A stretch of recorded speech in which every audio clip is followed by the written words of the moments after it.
परम पिता परमात्मा पूर्ण ब्रह्म सर्व सृष्टि रचनहार कबीर परमेश्वर जी की असीम रजा से आप सभी पुण्यात्माएं परमात्मा की महिमा सुनने के लिए उपस्थित हुए। सत्संग में आने से प्राणी को ज्ञान होता है कि मनुष्य जीवन का मूल कर्तव्य कौन सा है और हम कर क्या रहे हैं। उसके पश्चात ये भी जानकारी होती है कि ये जन्म मृत्यु हमें क्यों प्राप्त है। ये अच्छी चीज नहीं। जन्म हुआ फिर मर गए, जन्म हुआ फिर मर गए। What is this? कोई बात है यार? तो अभी तक इसका कोई विकल्प नहीं था हमारे पास। हमने एक ये फाइनल फार्मूला मान लिया कि यही प्रोसीजर है। जन्मो, युवा हो जाओ, विवाह हो जाए, फिर बच्चे संतान हो जा, इनको पाल पोस दे, फिर इनका संतान हो जाए हमारी आंखों के सामने, फिर हम बेशक मर जाए। बस इतना ही काम हमने अंतिम मान रखा था मनुष्य जीवन का। इससे हटकर एक विशेष काम है। ये मानव शरीर तो आपको ऐसे प्राप्त है जैसे विद्यार्थी की अलग से पोशाक होती है। जितने भी मानव शरीरधारी प्राणी हैं ये इतने अच्छे नंबर लेकर पास हो चुके हैं। इनको परमात्मा पाने वाले विद्यालय यूनिवर्सिटी में ये प्रवेश पाने योग्य हैं, ये प्रवेश पा चुके हैं। इसलिए आप जी को ये मानव शरीर प्राप्त हुआ है। और जो बच्चे विद्यालय की पोशाक पहनकर विद्यालय में प्रवेश करके और अपने मूल काम से हटकर कोई ताश खेल रहा है, कोई फिल्म देख रहा है, कोई सैर सपाटे करता फिर रहा है या अन्य व्यसन करके वो पढ़ाई ना करके और कामों में लगा हुआ है, तो वो विद्यार्थी बहुत हानि उठाता है। ठीक इसी प्रकार आप मानव शरीर प्राप्त करके जो भक्ति नहीं कर रहे हो, आप अपने मूल उद्देश्य से हटकर अन्य कार्य कर रहे हो। वही कार्य ही कर रहे हो जिस कारण से आप उस विद्यार्थी की तरह जो पढ़ाई नहीं करता फिर बाद में बहुत पछताता है। एक समय एक मजदूर सड़क बन रही थी, उसके ऊपर मजदूरी कर रहा था और उसका सहपाठी क्लास फेलो उसी B&R में यानी सरकारी नौकरी पे वो एक्सियन बना हुआ था। एक्सियन यानी रोड महकमे का बड़ा अफसर होता है और वो उसी रोड की इंस्पेक्शन करने आया हुआ था, जिसके साथ उनके बहुत से अधिकारी कर्मचारी उसके आगे पीछे प्रणाम कर रहे थे, बहुत सत्कार से उसको इंस्पेक्शन करवा रहे थे। जब वो एक्सियन चला गया उसके बाद वो मजदूर कहता है, क्या कहता है कि मेरे कर्म फूट गए। यो मेरा साथी था, क्लास फेलो था और ये पढ़ गया, मैं खेल में व्यस्त रहा, मैं पढ़ा नहीं। आज अपने उस गए समय को मैं पछता रहा हूँ। मैं मजदूरी कर रहा हूँ, ये कार में बैठ कर ठाठ से घूम रहा है, इसके बच्चे भी सुखी। तो पुण्यात्मा जो आज भक्ति नहीं करेगा इस मनुष्य शरीर ने पाके, फिर वो कुत्ते गधे बन के अर्न्यो रोया करेगा, जैसे कुत्ता रात्रि में ऊपर न मुँह करके रोया करे। कभी कभी देखा हो, उसको आभास होता है कि बहुत बुरी बनी मेरे साथ, वो करता ऊपर न भगवान की तरफ मुँह करके। तो परमात्मा कहते अच्छे दिन पाछे गए, गुरु से किया ना हेत, अब पछतावा के करे चिड़िया चुगी खेत। भट्ठा बैठा लिया तुमने। और सूक्ष्म वेद में परमात्मा से प्राप्त ज्ञान में आदरणीय गरीबदास साहिब जी ने कहा है, श्वेत छत्र सिर मुकुट बिराज, देखत ना उस चेहरे नू, गरीब दास ये वक्त जात है, रोगे इस पैरे नू। गरीब दास ये वक्त जात है, रोगे इस पैरे नू। पहरा माने समय को, कि उस परमेश्वर के सिर पे मुकुट है, ऊपर श्वेत छत्र है और राजा के समान सिंहासन पर भगवान विराजमान है, कबीर परमेश्वर। श्वेत छत्र सिर मुकुट विराज, देखत ना उस चेहरे नू, यानी वो भक्ति नहीं करते जिससे तुम्हें परमात्मा मिल जावे। और गरीब दास जी कह रहे हैं ये वक्त जात है, मानो शरीर हाथों से जा रहा है, रोजाना एक दिन कम हो रहा है। यदि भक्ति नेकी मर्यादा में नहीं रहे, सतगुरु मिले नहीं, तो रोया करोगे इस समय को जब हाथ से छूट जाएगा, जैसे कुत्ता ऊपर न मुँह करके रोया करे। और जैसे वो मजदूर उस समय को रो रहा था, तो फिर नहीं बनेगा कुछ भी। अब करना है तो ये समय है, समझा है तो सिर दर पाओ और भौर नहीं रे ऐसा था। मन सुख के सागर बसरे, भाई और न ऐसा यसरे। मन तो सुख के सागर बसरे, भाई और न ऐसा यसरे। मन तो सुख के सागर बसरे, भाई और न ऐसा यसरे। सर्व सोने की लंका होती, रावण से रणधीरम।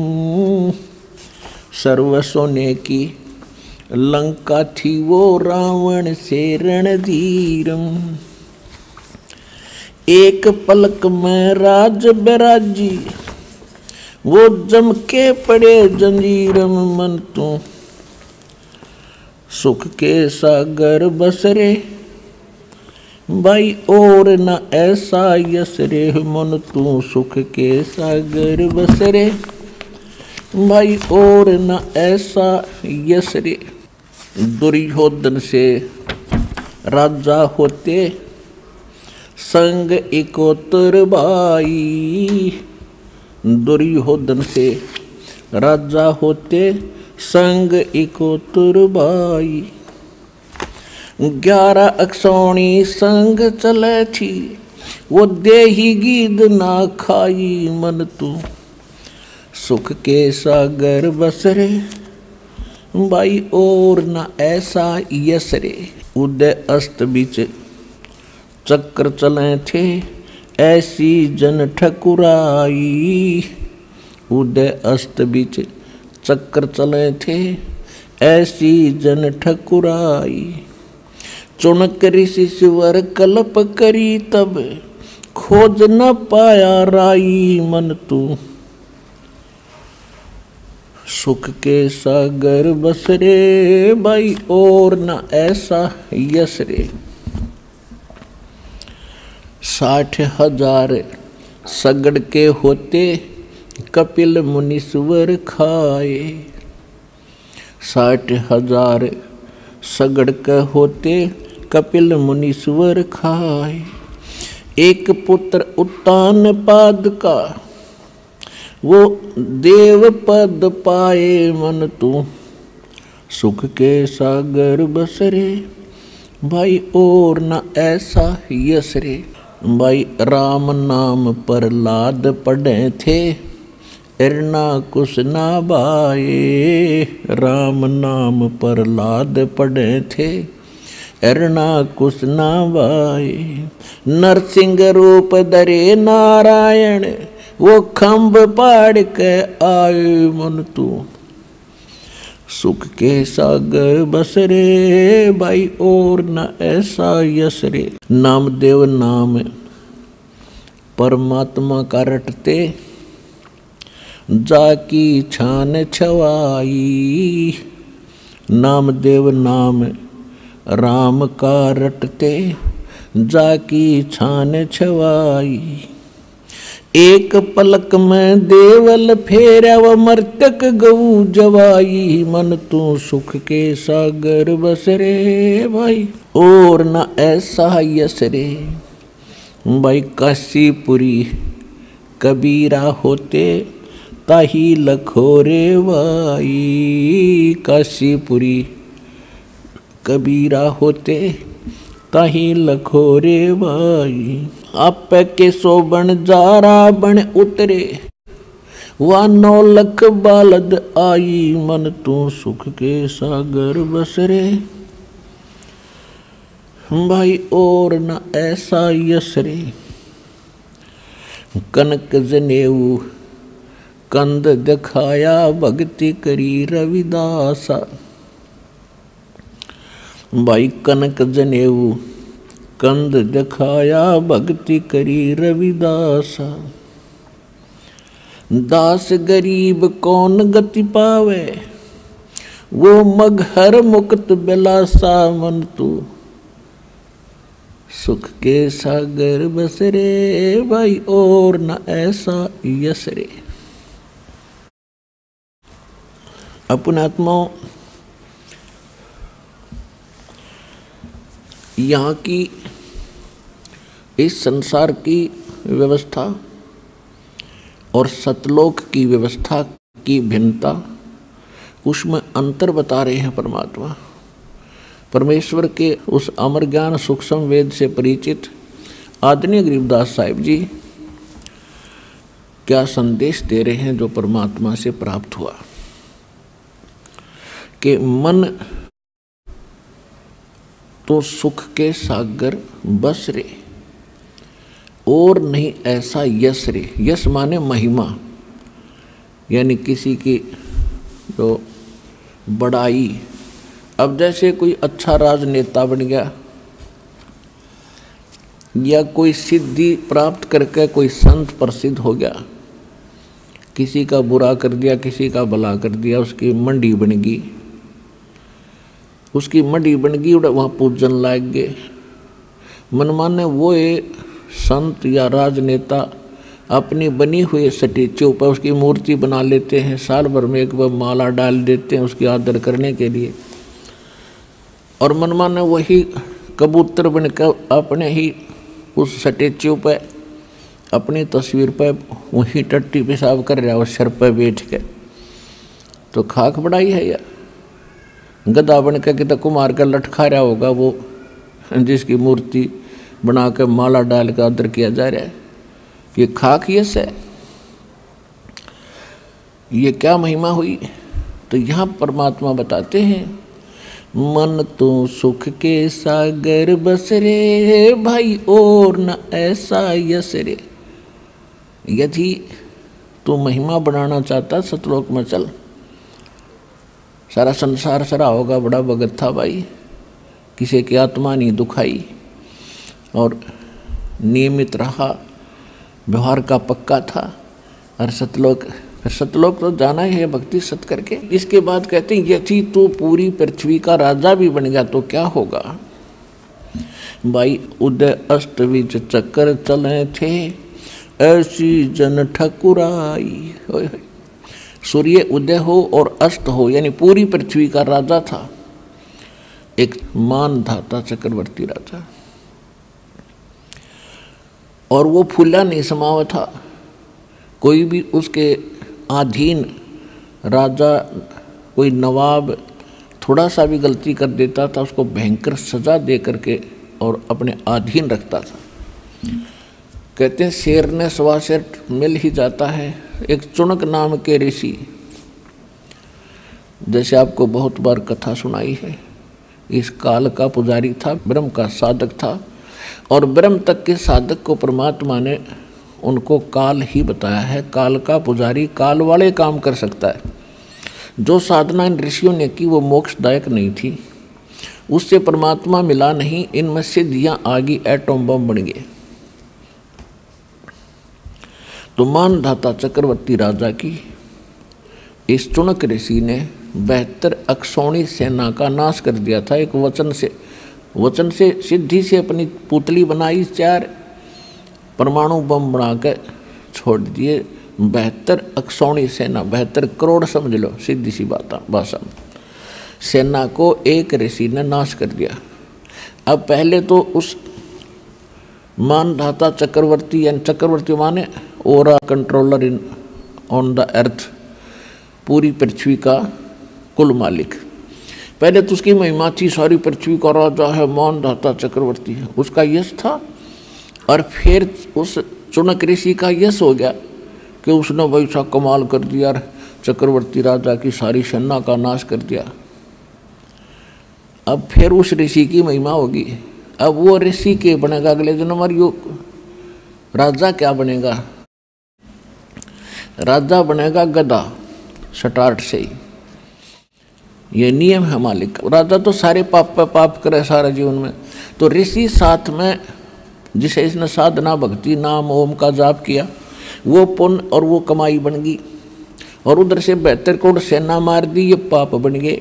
तो दोनों अकाउंट ओपन रहते हैं जब तक कबीर भगवान की शरण में आप नहीं आते हो, तो दोनों भोगने पड़ते हैं, पुण्य भी और पाप भी।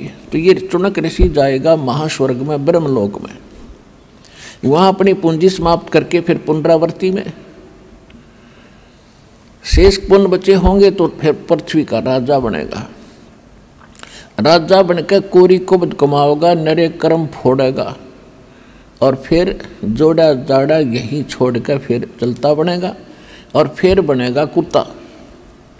और जितने वो सैनिक मारे थे उसने अपनी सिद्धि से, वो सारे सैनिक तो बनेंगे कीड़े, और यो बनेगा कुत्ता, इसके शर्म में पड़ेंगे और वो इसने नोच नोच कर खाएंगे। तो परमात्मा कहते हैं मन तो सुख के सागर बस रे भाई, और न ऐसा यस रे।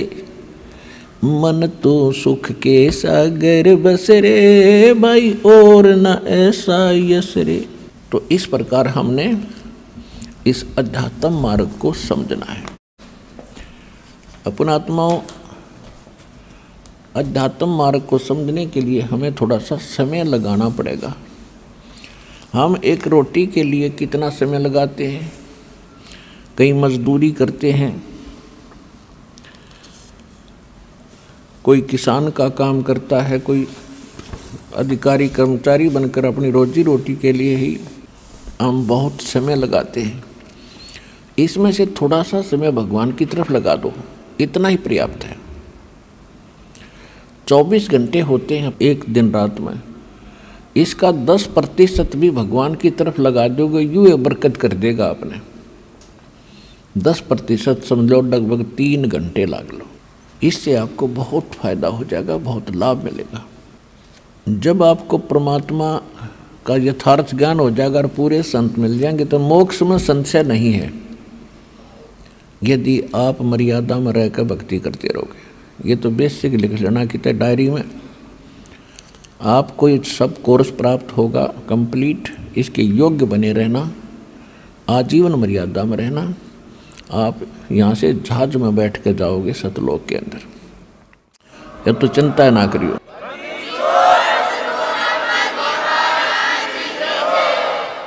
और परमात्मा के पाने के लिए हमने घर भी छोड़े और हम राज भी त्याग गए। आज तो राज प्राप्ति के लिए पता नहीं के खड़दू उतार दे इंसान, हमने राज भी त्याग दिए और परमात्मा के पाने के लिए हम घोर तप किए, शरीर सुखा दिया, सूख का काटे हो गए, दीमक चढ़ गई, भगवान नहीं मिला। वो क्यों ना मिला? क्योंकि वो तो काट के हथौड़े थे और जांडी काटने का प्रयत्न था, वो कद्दे भी ना कटे, काट के हथौड़े थे और जांडी काटे। यानी एक बड़ा पेड़ हो कोई और उसको कोई काट के हथौड़े तक काटे तो मूर्ख हो, उसके काटने की तो वो सही औजार मिलने के बाद 2 घंटा में मूछ देगा उसने, पट्टाए पट पार मारेगा ठाके। तो आपको वो तेज हथियार दे दिए हैं, सारनाम सतनाम और प्रथम मंत्र।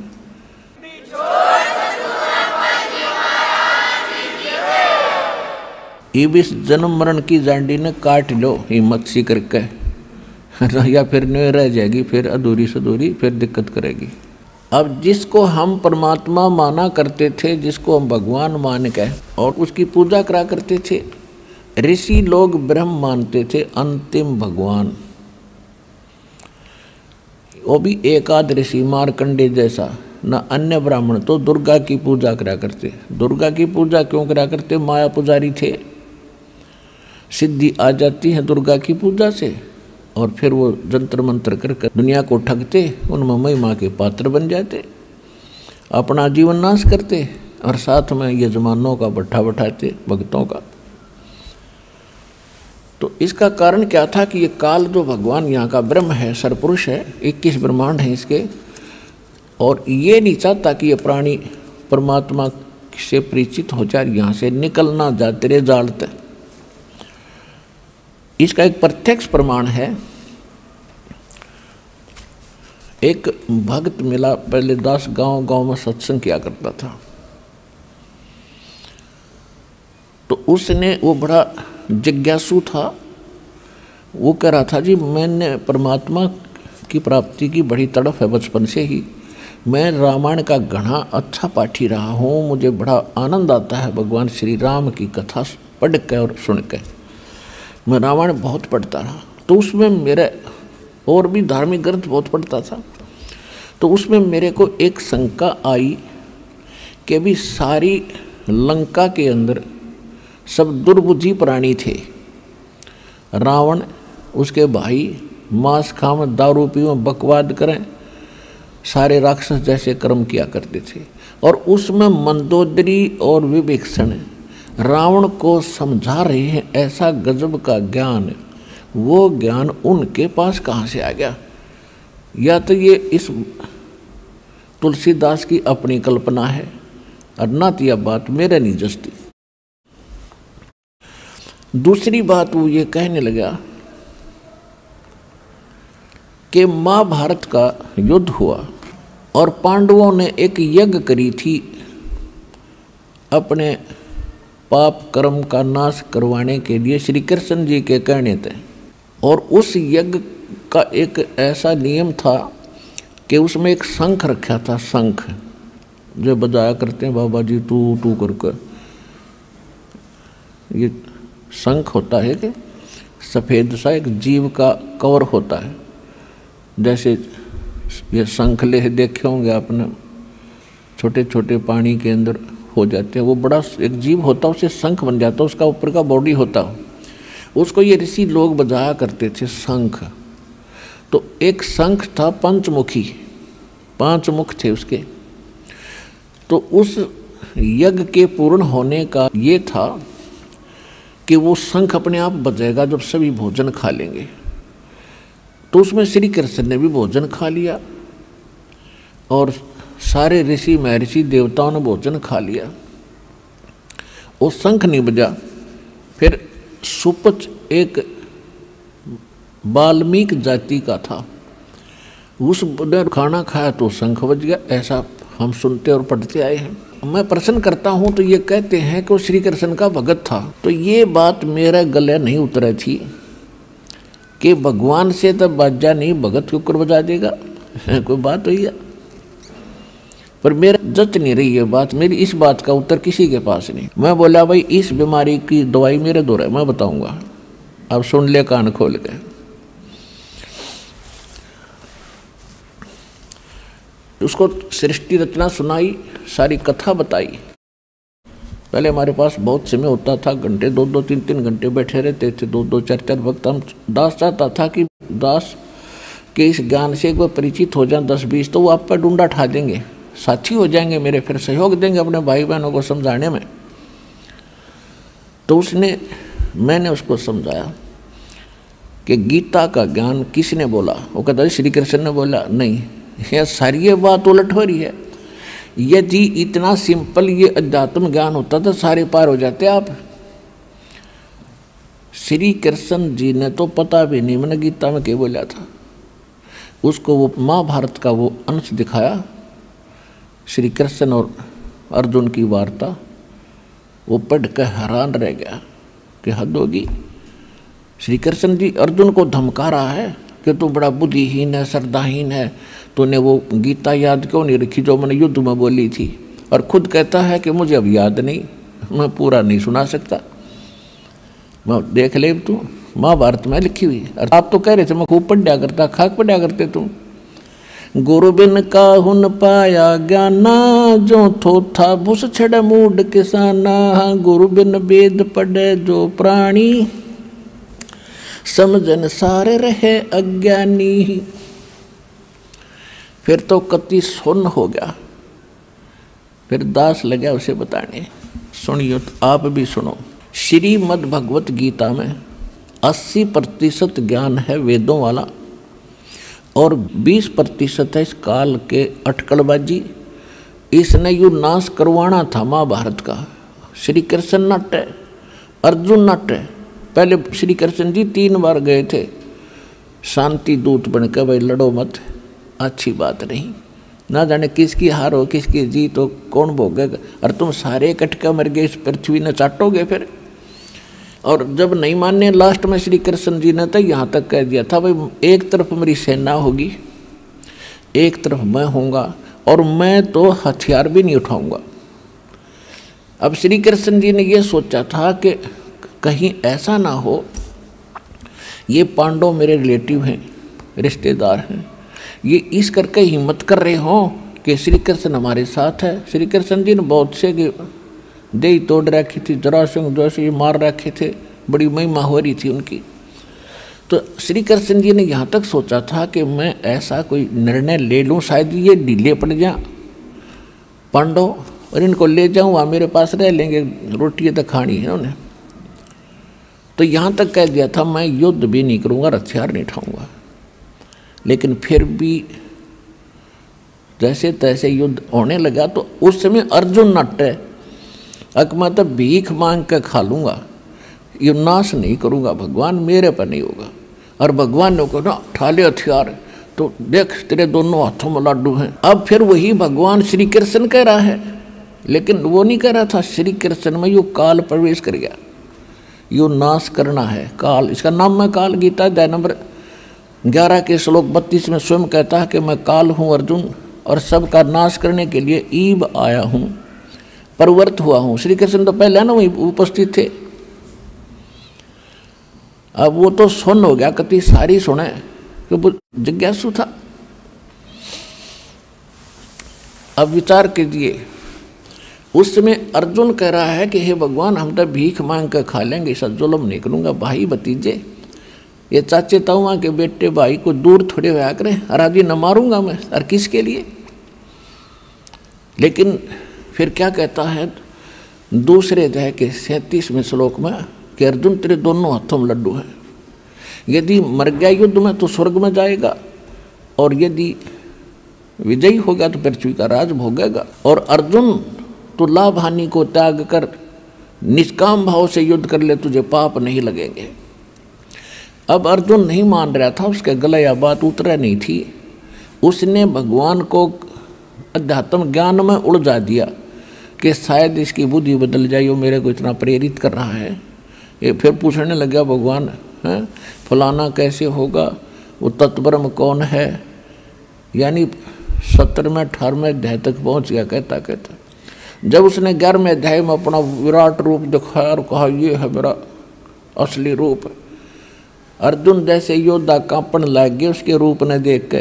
तो खाक भगवान जिसके रूप तो डर लग गए, वो तो काला था और काल ने पूजा करते हम। लास्ट में अर्जुन ने डरते ने हाँ भर दी, समझ गया इसके उद्देश्य को। वो तो श्री कृष्ण ही मान रहा था कि श्री कृष्ण युद्ध करवाना चाहे है, और मन ने मना कर दिया। इसने फिर वो रूप दिखा दिया, मेरा तो हार्ट अटैक हो जाएगा। तो डरते न हाँ भर ली, महाराज मैंने सारी बात समझ ली, और आप जो कहोगे वो ही करूँगा। ठालिया लठ हो गया नाश। महाभारत का युद्ध समाप्त हुआ, कौरवों की हार हुई, पांडव विजयी हो गए। युधिष्ठिर राजगद्दी पर बैठा दिया और ठाठ से वो राज करने लगे। कुछ दिन के बाद युधिष्ठिर राजा को ऐसे भयंकर स्वप्न आने लगे, वो प्रेत बाधा से पीड़ित हो गया। युद्ध में मारे गए जितने भी सैनिक थे वो दिखाई दें, कटे हुए सिर, और घर में घुसते हुए हाहाकार मच रही है, और जैसे औरतें चूड़ियाँ फोड़ रही हैं कि राजा तुमने हमारे पतियों की खून पी लिया, वो राज कर रहे हो। अब वो बैठ जाता था, आंखें फटी फटी रहती थी जैसे प्रेत बाधा से व्यक्ति होता है। खाना पीना छूट गया।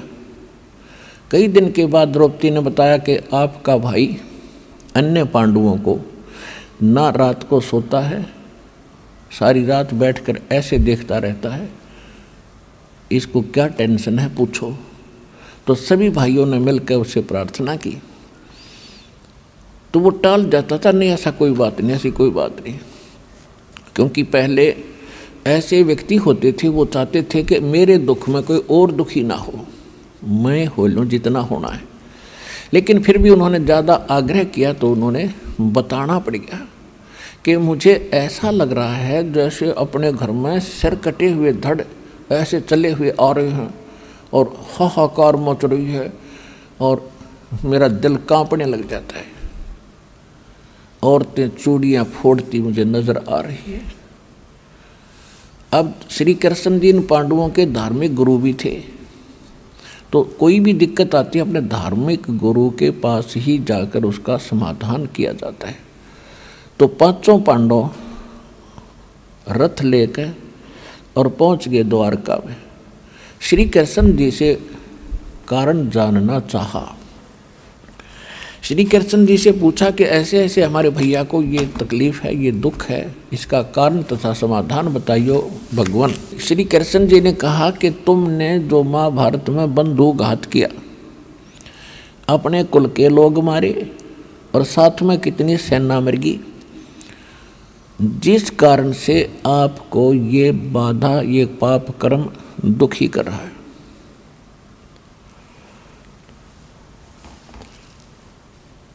तो उस समय अर्जुन को एक बहुत जबरदस्त झटका लगा कि कमाल की बात होगी, जब महाभारत के युद्ध होने से पहले मैं मना करूं था भगवान, मैं नहीं युद्ध करता, और अर्जुन का मना कर देना युद्ध खत्म हो जाना था।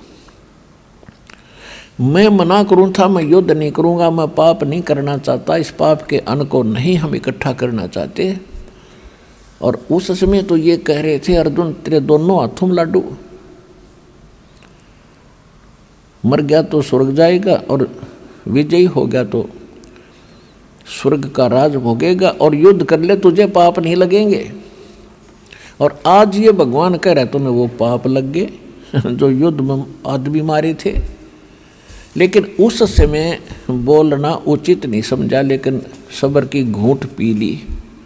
क्यों? यदि मैं वाद विवाद करूंगा, कोई प्रश्न उत्तरी मैंने कर दी कि आप उस युद्ध के समय तो कह रहे थे आपका कोई पाप नहीं लग गए, और आज कह रहे हो कि युद्ध में मरे हुए व्यक्तियों का ये दंड तुम्हें भोगना पड़ रहा है जो मारे थे। इसलिए उसने ये सोच विचार करके कि यदि मैंने वाद विवाद कर दिया, और जो श्री कृष्ण जी ने समाधान बताया था वो ये बताया था कि एक अश्वमेघ यज्ञ करो, और उस यज्ञ में पूरी पृथ्वी के भगत ब्राह्मण ऋषि देवता स्वर्गलोक के देवताओं को भी आमंत्रित करो, और सभी आवें, आपका अन्न खावें, आपका भंडारा खावें, और उसमें एक शंख रखा जाएगा, शंख, और सब जब खाना खा लेंगे, भोजन पा लेंगे भंडारे में, तो वो शंख अपने आप आवाज़ करेगा, मुंह का लगा कर बजाने की आवश्यकता नहीं पड़ेगी, अपने आप बजेगा। अपने आप बज गया तो यज्ञ संपूर्ण होगी, अपने आप नहीं बजा तो उस करे हुई यज्ञ का भी फल नहीं मिलेगा। अब उस यज्ञ में 33 करोड़ देवता, 88,000 ऋषि, 12 करोड़ ब्राह्मण और 56 करोड़ श्री कृष्ण जी के कुल यानी 56 करोड़ यादव और अनेक पूरी पृथ्वी के व्यक्ति, ये सब आने थे, जमाने थे, उनको भोजन खवाना था, जिसमें अरबों रुपए खर्च होना था। किसके लिए? युधिष्ठिर की प्रेत बाधा समाप्त कराने के लिए। अब अर्जुन ने सोचा यदि मैंने वाद विवाद कर दिया और मेरा भाई जो युधिष्ठिर है ये ऐसा नेक आदमी है, ये समझ जाएगा संकेत है कि मेरे भाई मेरा उपचार कराने में प्रसन्न नहीं है। इन्होंने तो वाद विवाद शुरू कर दिया खर्चा देख के, और ये बिल्कुल इलाज नहीं कराओगा, यज्ञ नहीं होने देगा, बेशक मर जाएगा, और ये हम नहीं कर सकते। जिस कारण से अर्जुन ने सब्र की घूंट भरी और चुप रहा, लेकिन वह छाती में खटका जरूर थी बात कि आज ये क्या कह रहा है कि वो पाप लग गया तुम्हें। जैसे तैसे वो कहा गया कि आप जैसा उचित समझो कीजिए। श्री कृष्ण जी ने स्थान और समय दोनों निर्धारित कर दिए, सब आमंत्रित करने के लिए देश विदेशों में। वो स्वयं भी निमंत्रण देने के लिए गए, कहीं भीम गया, कहीं नकुल, कहीं सहदेव, कहीं अर्जुन, और सब और नौकर चाकर सब जगह चिट्ठियां भेजी। द्वापर युग में परमेश्वर कबीर जी आए हुए थे। चारों युग में संत पुकारे और कूक कहा हम हेल रे, हीरे माणिक मोती बरसे ये जग चुगता डेल रे।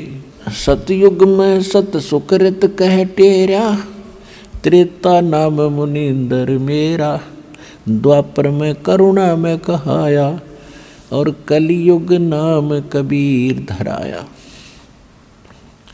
द्वापर में जो परमात्मा आए हुए थे उसमें करुणा में नाम से परमात्मा, जैसे कलयुग में कबीर नाम से प्रसिद्ध हुए, तो द्वापर में वो करुणा में नाम से प्रसिद्ध थे। सतलोक से आए थे सहशरीर एक कमल के फूल पर, वाराणसी के अंदर ही एक कमल के फूल पर एक तालाब में, लहर तारा नहीं था उसमें, अन्य तालाब में, वहाँ पर आकर कमल के फूल पर विराजमान हुए। और एक वाल्मीकि दंपत्ति निसंतान थे, वो वहाँ किसी कारण से सरोवर पर गए थे, वहाँ से भगवान को उठा लाए थे। वहाँ परवरिश होने से कारण परमात्मा वाल्मीकि कहलाए थे उस द्वापर में। वो वाल्मीकि नहीं जो सतयुग के वाल्मीकि जी थे, वो अलग थे। और ये उसके बाद तो वाल्मीकि कुल शुरू हुआ है उस ऋषि के बाद, तो उस कुल के अंदर फिर ये परमात्मा एक भिक्षु नाम के वाल्मीकि ने प्राप्त हुए थे, और गोदावरी उनकी मुँह बोली माता का नाम था। और उसी वाल्मीकि परिवार का यानी उसी मोहल्ले में एक सुदर्शन नाम का वाल्मीकि लड़का था। वो परमात्मा के विचारों से गढ़ा प्रभावित हुआ था। उसकी माता पिता ने भी खूब विरोध किया था, पर वो मान्या नहीं। तो परमात्मा की उस ज्ञान से परिचित हुआ, परमेश्वर उनको सचखंड लेकर गए, फिर वापस छोड़ा। तो सुदर्शन का यह बात पक्की दस्तगी थी कि ये करुणा में को नहीं तो भगवान है। उसके बाद पूरी दृढ़ता से उनके द्वारा बताई गई भक्ति कर रहा था। उधर से सभी ये पांडव और उनके अनुचर नौकर निमंत्रण देने के लिए, इनविटेशन देने के लिए इधर उधर जा रहे थे। तो जहाँ सुदर्शन जी की झोंपड़ी थी, कुटिया थी उस भगत की, उस साइड में भीम की सेवा लगी, ड्यूटी लगी निमंत्रण देने की। तो सबसे पहले वो साधु संतों को निमंत्रण दे रहे थे। तो भक्त सुदर्शन जी अपनी झोपड़ी में रहते थे। पहले छोटे छोटे झोपड़ी होती थी थोड़ी थोड़ी दूरी पर, यानी विशेष वो नहीं था समूह रूप में। इस एक की यहाँ झोपड़ी है कि 10 किले दूर है, उसकी 20 किले दूर है, जैसे ढाणी सी बड़ी होती, ऐसे होते थे पहले।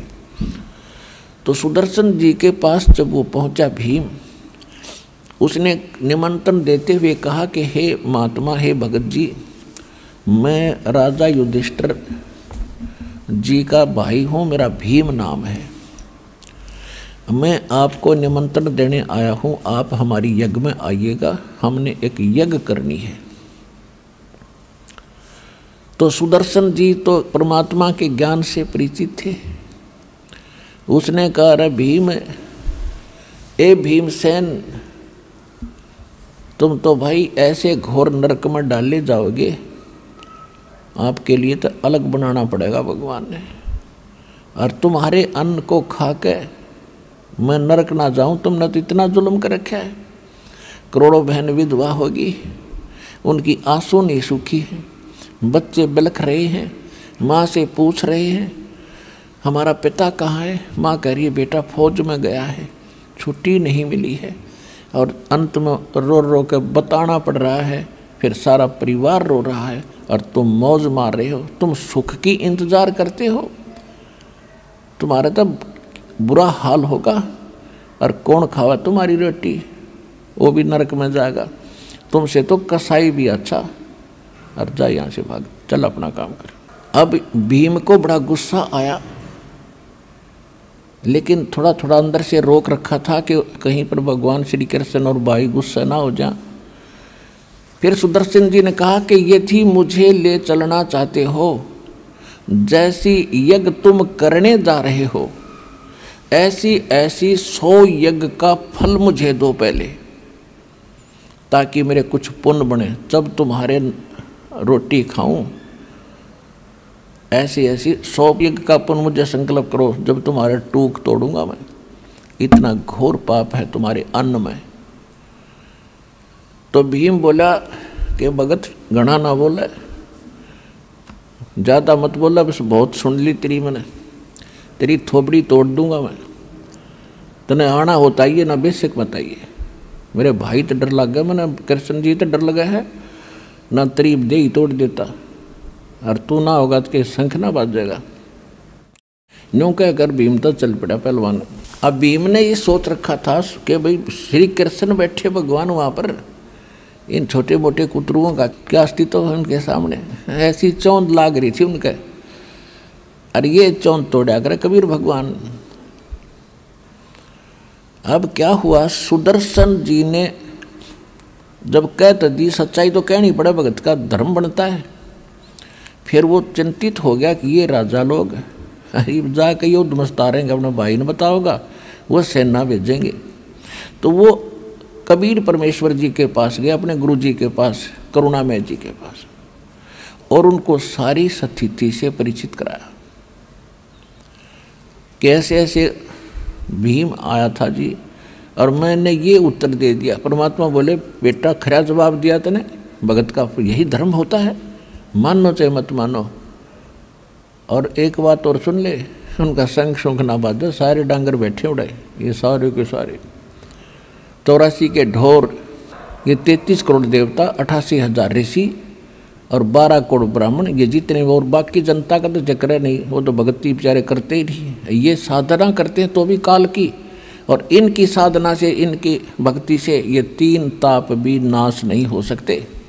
ये 3 ताप के अंतर्गत दुख होता है, कोई प्रेत बाधा होती है, कोई घाल देता है, कोई जंतर मंतर कर देता है, कोई श्राप दे देता है। ये 3 ताप के अंतर होते हैं। तो गरीबदास जी कहते हैं, तुम कौन राम का जपते ही जापम, तात कटे ना ये 3 तापम। तुम किन भगवानों की भक्ति करते हो जिनसे तुम्हारे 3 ताप भी नाश नहीं हो सकते। और उस परमात्मा की भक्ति करो।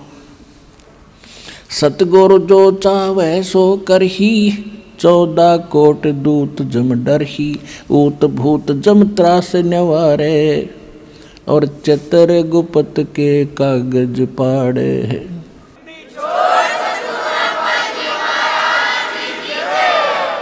अब क्या हुआ, निर्धारित समय पर स्वर्ग से 33 करोड़ देवता, 88,000 ऋषि, 12 करोड़ ब्राह्मण, जिन्होंने चारों वेद कंठस्थ गोट रखे थे, कंठस्थ याद थे, और बाकी 56 करोड़ यादव क्योंकि रिश्तेदार थे, श्री कृष्ण पांडवों के, तो और भी बहुत से जनता के जन भी बहुत सारे आमंत्रित थे।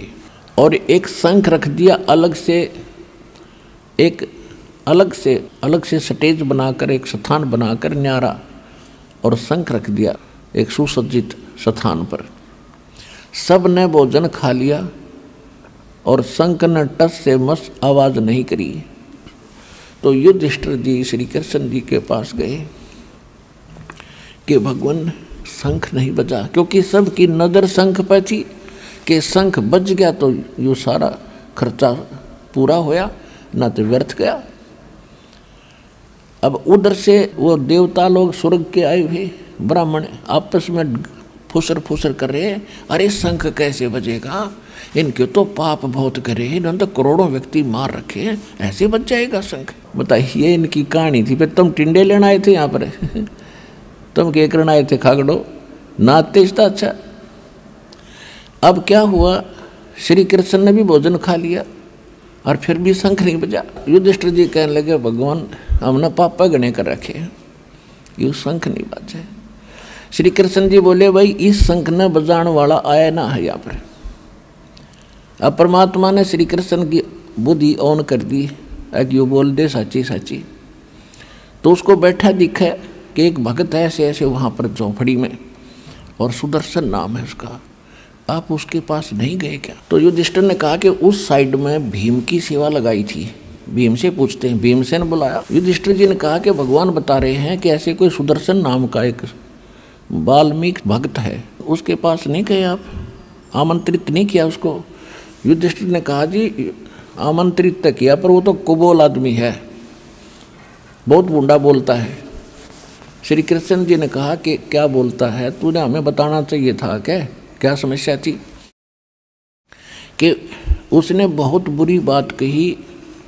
एक तो उसने ये कंडीशन रख दी, जो यज्ञ तुम करने जा रहे हो ये सफल हो जा, ऐसी ऐसी 100 यज्ञ का फल मुझे दो। और दूसरे अटपट गणी बकवाद करे था, यूँ बोला, तुमने तो इतने पाप कर रखे हैं, तुम्हारे अन्न को कौन खावे, नरक में जाओगा और तुम्हारा तो बुरा हाल होगा, तुम सिड़का मरोगे, तुमने इतने पाप कर रखे।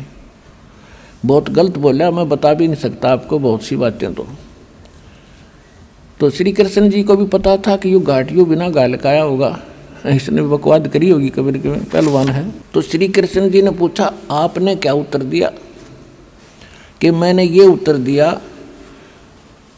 कि आज मुझे भगवान श्री कृष्ण जी और मेरे बड़े भाई का डर ना होता तो तेरी थोबड़ी तोड़ देता। श्री कृष्ण जी बोले, भले आदमी हैं, ऐसा भयंकर रोग तुम्हारा है और बकवाद न्यो की नो बरी। साधु संतों भक्तों के साथ बकवाद नहीं करा करते, संत के साथ ऐसा दुर्व्यवहार करके तूने तो और पाप कमा लिए, इकट्ठे कर लिए। और फिर युधिष्ठिर कहने लगा, भगवान अब इतने महापुरुष यहाँ बैठे हैं, ऋषि महर्षि हैं, और ब्रह्मा विष्णु महेश तक आ रहे थे गुप्त रूप में वहाँ पर। कृष्ण बैठा था, वह दोनों और आ रहे थे गुप्त रूप में। तो कहने लगा कि हे भगवान, ये ऐसे महापुरुष बैठे, इनसे भोजन खाने से शंख नहीं बजा। परमात्मा लीला कर रहे थे, श्री कृष्ण में प्रेरणा दी। श्री कृष्ण जी ने ऐसे हाथ कर दिया, सारे सभा में जितने बैठे थे ने बोला, ईब देख जानते हैं।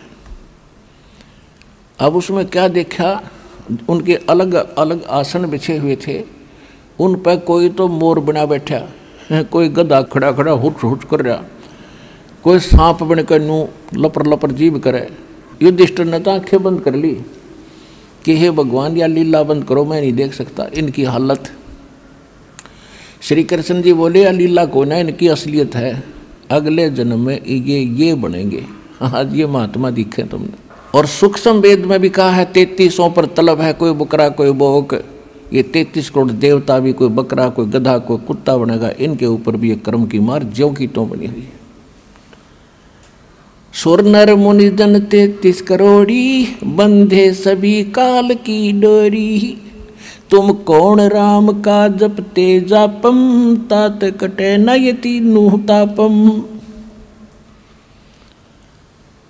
युधिष्ठिर कहने लगा भगवान ये हालत होगी नहीं कि हाँ ये हालत होगी भाई, मैं तो जो इनका भविष्य है वो दिखा रहा हूँ, ये लिखा है इनके इतिहास में भविष्य। तब युधिष्ठिर जी ने पूछा कि हे भगवान फिर ऐसा कौन है कि बताने लग रहा। मैं भीम से कहा कि रथ जोड़ और वहीं चलो, रथ तैयार करो और सारे पांचों पांडव आधीन होकर नतमस्तक हो जाओ, ना तो तुम्हारा भट्ठा बैठ गया। अब मरता क्या नहीं करता, पांचों पांडव छठे भगवान कृष्ण सारथी बन के, क्योंकि उनके रिश्तेदार थे, साले थे, वो सेवाइया भी गेल कराया करते उनकी, लेकर श्री कृष्ण बैठा कर उन पांचों ने और सुदर्शन जी की झोंपड़ी से कम 4 किलोमीटर दूर, 1 योजन दूर, 10-12 किलोमीटर दूर रथ से नीचे उतर लिए और रथ पीछे पीछे आ रहा है। वो पांचों पैदल और जूते धर दिए रथ में नंगे पैरों। अब उस दिन क्या देखा, परमात्मा ने सुदर्शन जी के मन में ऐसी प्रेरणा कर दी। कबीर परमात्मा ने कहा था करुणा में जी ने कि सुदर्शन उनका शंख ना बजा भाई, यज्ञ पूरी ना हो, वह फेर आओगे तेरे पास। अब सुदर्शन जी ने सोचा भाई जुल्म होगा, उनका भोजन खान जाना पड़ेगा, मेरी तो मुश्किल से कमाई बना है, या उड़े बट्टेगी, ना जाऊंगा तो घनी प्रार्थना करेंगे राजा होगा, जाना पड़ भी सकता है। तो उसने तो घर त्याग दिया, 15-20 दिन का टूर प्रोग्राम बनाकर निकलेगा कि तो दूर पहाड़ियाँ में। उधर से परमात्मा कहते हैं 100 छल छिद्र मैं करूं अपने जन के काज। सुदर्शन रूप बनाकर अपने चेले का और बैठ गया झोपड़ी में आकर परमात्मा। अब ये अध्यात्म जो मार्ग है इसको समझना बालकों का खेल नहीं है। समर्थ की रजा हो, कोई दास पात्र हो, तब यह बुद्धि काम करे सच्चाई को ऊपर लाने के लिए। अब अध्यात्म मार्ग में एक ऐसा सिस्टम है कि सामने वाला, अगर सामने वाले में शक्ति भक्ति की ज़्यादा है तो अपने आप नीचा हो जाएगा, ये बस की बात नहीं। वो पांचों पांडव छठे श्री कृष्ण भगवान आ रहे थे सामने, और जो ही निकट आए परमात्मा झोपड़ी में बैठे सुपच रूप धार गए, सुदर्शन का रूप बना। श्री कृष्ण जी ने मुकुट समेत प्रणाम किया। अब जब श्री कृष्ण दंडवत कर रहे हैं, युधिष्ठिर का के मोती ना दंडवत करें, तो पांचों के पांचों वह दंडवत प्रणाम करें डम्बा लेट के।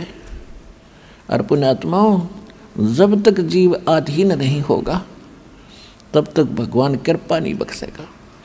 अब जैसे हमने ये टूटी होती है पानी जल की टूटी होती है, इनसे जल लेना है तो पात्र इनका नीचे रखना पड़ेगा, ऊपर धर के पात्र नहीं भर सकते, पानी नहीं ग्रहण कर सकते, सीधी सी बात। इसी प्रकार भगत को आधीन बनना पड़ेगा भगवान से कृपा प्राप्त करने के लिए। आधीनी के पास है ये पूर्ण ब्रह्म दयाल, मान बढ़ाई मारियो बाई बेअदबी सिर काल। अब क्या बताते हैं, परमात्मा ने कहा कि हे द्वारकाधीश और हे दिल्ली के बादशाह इंद्रप्रस्थ के राजा, हे पृथ्वीपति, मुझे क्यों पाप का भागी बनाते हो, मुझ गरीब को क्यों दंडवत करते हो। श्री कृष्ण जी खड़े होकर कहने लगे, हे परवरदिगार, ये पांचों पांडव हैं, इन्होंने एक यज्ञ की है, आपको आमंत्रित करने आ रहे हैं। तो परमात्मा ने कहा कि भाई मैंने इस पहलवान से बताई थी उस दिन बात, मेरी वह शर्त पूरी कर दो। क्या शर्त है दाता आपकी। परमात्मा ने कहा कि 100 यज्ञ जो आप कर रहे हो ऐसे ऐसे 100 यज्ञों का फल मुझे दे दो, तब मैं तुम्हारे यहाँ चलूँगा, वो कर दो पूरी। तो कहते हैं परमात्मा ने ये वाणी चारों युगों में बोली है। चारों युग में संत पुकारे और कूक कहा हम हेल रे, हीरे माणिक मोती बरसे ये जग सुगता ढेल रे। तो श्री कृष्ण जी ने कहा कि भगवान आपकी ही वाणी है। संत मिलन को चालियो तजमाया अभिमान, जो जो कदम आगे रखे है ओ हे यज्ञ समान।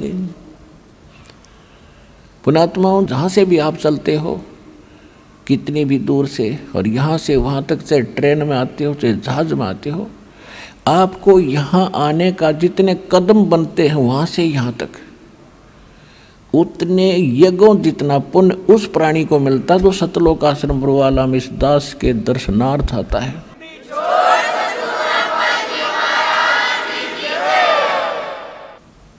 एक एक कदम एक यज्ञ के तुल्य है। कैसे आता है?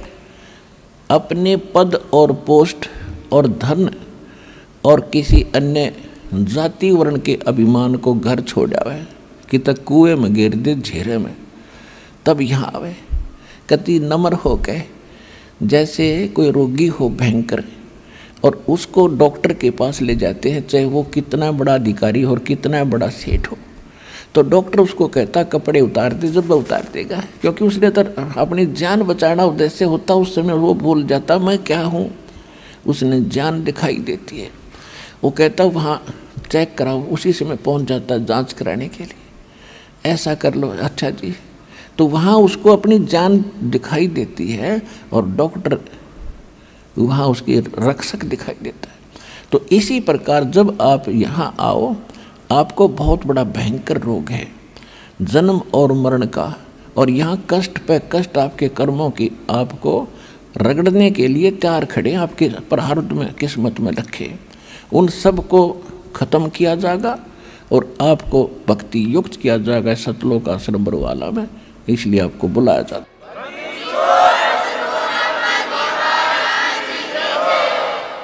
तो श्री कृष्ण जी ने कहा कि भगवान आपकी वाणी है कि संत मिलन को चालिए तजमाया अभिमान, और जो जो कदम आगे रखे ओ है यज्ञ समान। हम वहाँ से चल कर आए इंद्रप्रस्थ से, और परमात्मा यहाँ तक जितने हमारे कदम रखे हैं आपकी वाणी अनुसार ये यज्ञ बन गए। और आज आप देख सकते हो इनमें कोई अभिमान नहीं, और आप दास को जानते हो मेरे में तो कोई अभिमान की नाम की चीज़ नहीं, क्योंकि श्री विष्णु जी के भृगु ऋषि ने लात मार दी थी, तो भी विष्णु जी ने कहा था ऋषि जी तेरा चोट तो नहीं लगी। तो इतने नम्र हैं भगवान श्री विष्णु जी अर्थात श्री कृष्ण जी। और ये पांचों पांडव आज इनकी स्थिति क्या है अपरिचित हो, इनको धरती छोटी सी दिखाई देती है। आज ये हालत है इनकी। आज इनमें कोई अभिमान नहीं, जो उस दिन भीम में वजन था पूछ लो इनसे। ये कति विनम्र होकर और अपनी इज्जत बचाने के लिए, जान बचाने के लिए आपके दरबार में आए हैं।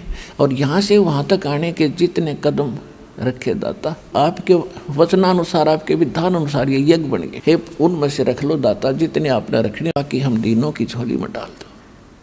कहते साधु भूखा भाव का धन का भूखा ना, ने बोला चल कृष्ण चलते हैं।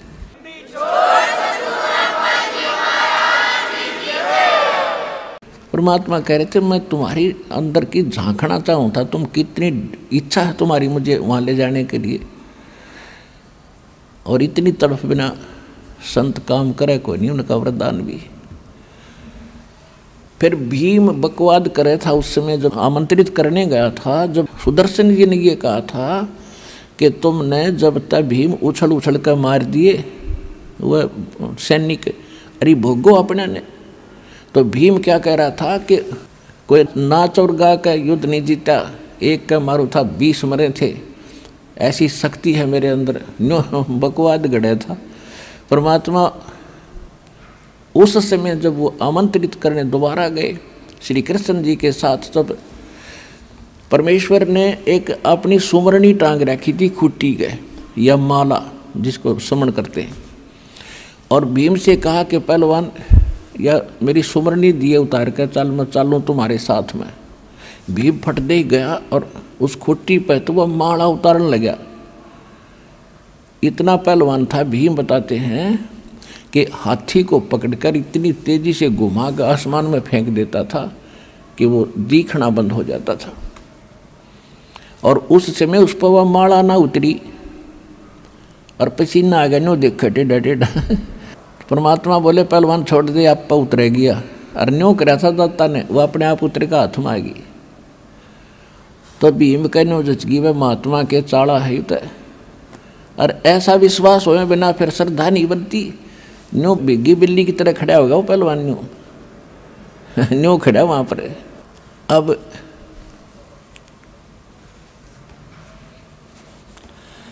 अब आदरणीय गरीबदास साहिब जी ने परमात्मा की महिमा कैसे अपने अमृत वचनों में कैसे कलम तोड़ रखी है, थोड़ी थोड़ी ये भी सुना दूं, क्योंकि ये सब सिद्ध वाणी है। उस परमात्मा का दिया हुआ गरीबदास में फीड किया हुआ ज्ञान उन्होंने ज्यों का त्यों बोला है। और इस वाणी को अधिकारी के वचनों से सुनोगे तो पूरा असर होगा। ये दास है आज ये अधिकारी से अमर कथा को सुनाने, पढ़ने और पढ़ाने का, और पृथ्वी पर नहीं है।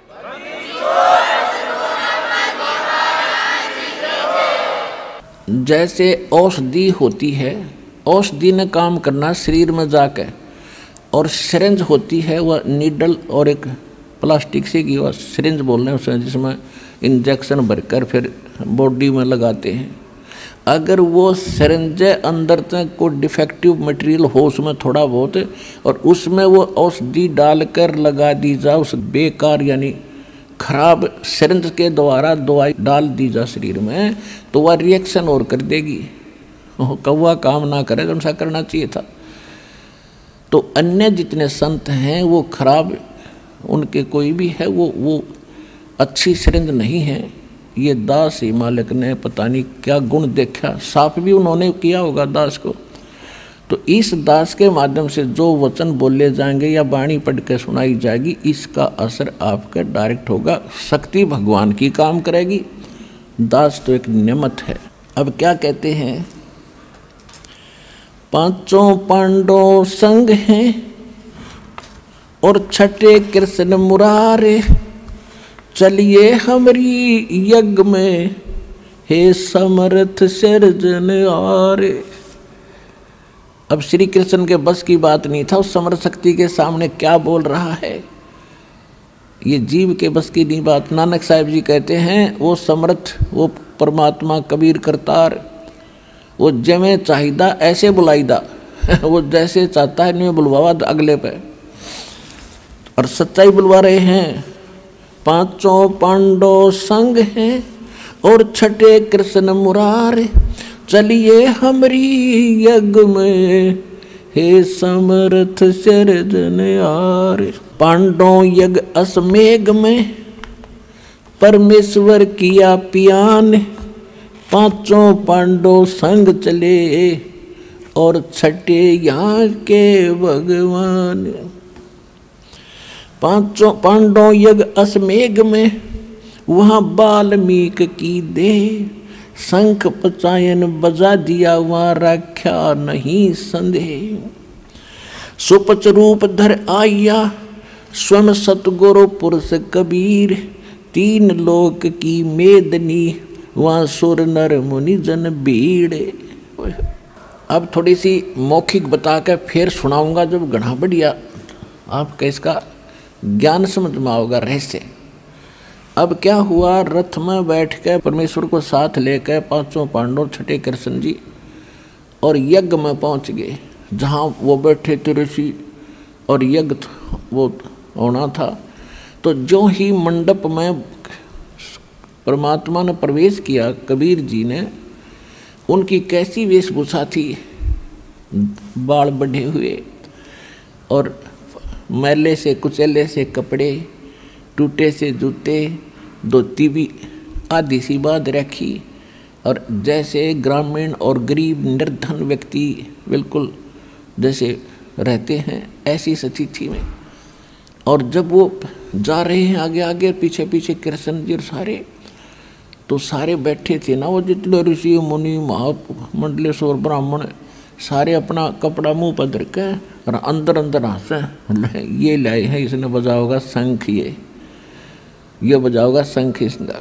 अब श्री कृष्ण जी ने द्रौपदी से कहा कि बहन द्रौपदी, ये महात्मा आए हैं और भोजन बना दे बढ़िया सा, खाना खाओगे जब तुम्हारा यज्ञ संपूर्ण होगा। अब कति गले में अड़ रही थी, इनका तो फांसी और मुश्किल हो रही थी कि इतना खर्चा हो लिया, बात जो की तो द्रौपदी ने किसी नौकर से नहीं भोजन बनाने दिया कि भोजन में कोई चूक रह जा और संत जी भगत जी खुश ना हो। अपने हाथों रोटी बनाई, कचौड़ी पकौड़ी दही बड़े खीर हलवा गाजर पाक सारा बना के और सजा के वो थाल में न्यारी न्यारी कटोरियों में और सुदर्शन जी के आगे रख दिया कि महाराज जी भोजन पाओ। अब परमात्मा ने एक शिक्षा देनी थी। वो सुदर्शन जी जो थे वो इस बात के एक संयमी थे। वो क्या करते थे, वो केवल 5 ग्रास खाते थे, यानी 5 बार सारे दिन में जितना खाया गया 5 बार में, ऐसे 5 ग्रास में बस। उसके बाद वो अपना संयम रखते थे कि इससे ज़्यादा नहीं खाना। उसी हिसाब से वो रोल उसी का कर रहे थे। पता था सबको कि 5 ग्रास करता था। परमात्मा फिर मीन में एक नहीं छोड़ दे। उन्होंने क्या किया, सभी खीर हलवा कचौरी पकौड़ी दही बड़े दाल सब्जी सारी थोड़ी थोड़ी सी लेकर और थाली में डाल ली, कटोरी बाहर धर दी और फिर उनको लगे मिलाने, ये दिखाने के लिए कि आज तैयो मन नारे नारे चटपटे भोजन करके तड़का फिर मांगेगा फिर जीभ खराब होएगी। वो इकट्ठे कर लिए। अब द्रौपदी ये सोच रही थी कि महाराज जी आज महात्मा को इसी ऐसा भोजन खिला दूंगी, खावेगा और उंगली चाटेगा और पता नहीं कितनी जगह जाकर मेरे गुण गावेगा। द्रौपदी भोजन खाया तो द्रौपदी के हाथ का। और ये विशेषकर सभी बहनों का एक विशेष भाव होता है कि अतिथि घर पर आ जाता घना अच्छा भोजन बना कर कि कहीं ये जाकर कहीं न्यो ना कह देख ऐसे घर में गया था उस बहन ने रोटी भी ना बनानी आई। इसलिए उसका प्रत्येक संभव प्रयत्न रहता है कि बढ़िया से बढ़िया भोजन नमक मिर्च सही बना कर दूँ। और फिर ये इंतजार करती है खाने वाला सरा होगा कि बेसरा होगा। अब उन्होंने तो कोई चांस है ना दिया, उन्हें इकट्ठा कर लिया सारा ही। तो द्रौपदी ने घना दुख माना कि मैंने 2 घंटे तक फुड़वाई धूमे में और स्पेशल अपने हाथ भोजन बनाया और यूँ रहा शूद्र का शूद्र, इसने खान का बिना बेरा यूँ काहे का शंख बजाओगा। ये मन बड़ा दुष्ट है, 1 मिनट में पता नहीं के विकल्प संकल्प करके और भट्ठा बैठा दिया आत्मा का। अब परमात्मा तो अंतर्यामी थे, जान गए कि इसमें करड़ रह रही है थोड़ी सी, इसने भी ठीक करूं द्रौपदी ने। अब परमात्मा ने एक बार वो ग्रास खाया एक, और उस शंख ने आवाज करी और फिर बंद हो गया। ऐसे 5 बार में जितना थाली में डाला था 5 बार में चाट के खा गए और 5 ही बार शंख बज के बंद हो गया। अब युधिष्ठिर बड़ा खुश हुआ कि भगवान ओए होए आप तो जानी जान हो, आपने कहाँ ढूंढा ये महापुरुष, हमारा तो बन गया काम। कृष्ण भगवान बोले काम ना बनायू। बोला जी कैसे? बोला कैसे, क्या कारण कि यो शंख बहुत देर तक अखंड बजना चाहिए था। अब युधिष्ठिर तो पेट पकड़ कर बैठ गया कि भगवान अब कौन है और किसको बुलाओगे, कि और बुलाना बाकी को ना इस पृथ्वी पे। अपने घर में दोष है युधिष्ठिर, कोई त्रुटि है किसी भगत के किसी सदस्य के, और वो तो पता था श्री कृष्ण जी तो समझ गए थे कि द्रौपदी कुआं नाक सकोड़े है कुआं मुंह मोड़े है, गड़बड़ करेगी। या उन्हें द्रौपदी बुलाई। श्री कृष्ण जी ने कहा कि बहन साची बताना, महात्मा जब खाना खाओ था तेरे मन में के विचार आए, यो शंख क्यों ना बजा, अखंड बजना चाहिए था। तो उन्हें साची बता दीजिए, मैं 2 घंटे तक धूम में मांग फुड़वाई और ऐसा बढ़िया भोजन बनाया था कि साधु खाओगा रंगली चाटेगा, और इसने सारा गुड़ गोबर कर दिया, मैं घनी दुखी होगी। श्री कृष्ण जी बोले कि तुम तो सारे ही विवेकहीन इकट्ठे हो रहे हो, तू के युधिष्ठिर घाट से आपने एहसान नहीं करा संत को भोजन खिला के, इसने एहसान करा तेरा टूक तोड़ के बावड़ी, तेरा पाप काटना आया था, तेने भोजन खिला के एहसान कर दिया। आपका फर्ज था पूरा किया, बहुत बढ़िया भोजन बनाया, आप अगले की मर्जी कैसे ही खावे, अरे इसमें दोष निकाल रही है, ये तो काम बिगाड़ दिया सारा तने, जिस कारण से शंख नहीं बजाई हो। और ये भी दिखा दिया कि और तो सब ने जीम लिया, श्री कृष्ण भी भोजन खा चुके थे, टस से मस नहीं हुआ था, और इसने 5 बार खाया, 5 बार ये भी दिखा दिया कि समर्थ है, कोई कच्चा काम नहीं है।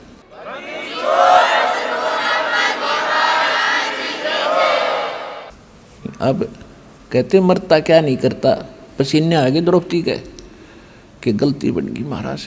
परमात्मा बोले माफी मांग, महापुरुष है, और इसके चरण धो के पीतन के वाल्मीकि दिखाई दे हरिजन सा, इसके एक बाल के बराबर 3 लोक नहीं है, इतनी समर्थ शक्ति है। श्री कृष्ण जी तो सामने दिखे थे, भक्ति युक्त परमात्मा थे खुद वो थे। अब मरता क्या नहीं करता, द्रौपदी लाई प्रांत उठा कर बढ़िया, और उसमें लोटा लाई पानी का भर के, महाराज जी चरण धोऊंगी। अग धोले बेटी, दोनों पैर धर दिए प्रांत में परमात्मा ने, और द्रौपदी ने पैर धोए, उल्टा घाल के लोटे मर पीण लगी, आधा पी लिया। जब श्री कृष्ण जी बोले कि बेबे बहन मुझे भी दे दे आधा के, इसे महापुरुष का चरण अमृत कच मिल रहा है। धूल से भरे हुए चरण लो के नो दो के, और गट गट पी गए। ज्यों ही द्रौपदी ने और श्री कृष्ण ने वो चरणामृत लिया, शंख ने अखंड धुन करी, नो स्वर्ग तक वाणी सुनी। बोलो सतगुरुदेव।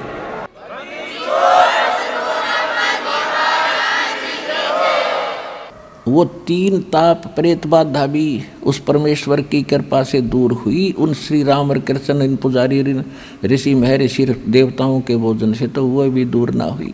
तुम कौन राम का जपते जापम, तात कटे ना ये तीनों तापम।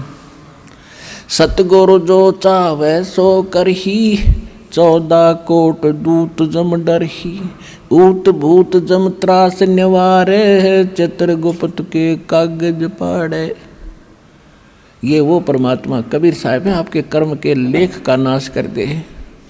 ऊत भूत जम त्रासों, यम के दूतों की त्रास से भी आपको बचावेगा, और अंत में आपके भाग्य में जो दुर्भाग्य लिखा हुआ है, पाप लिखे हुए हैं, उस कागज को पाड़ देगा।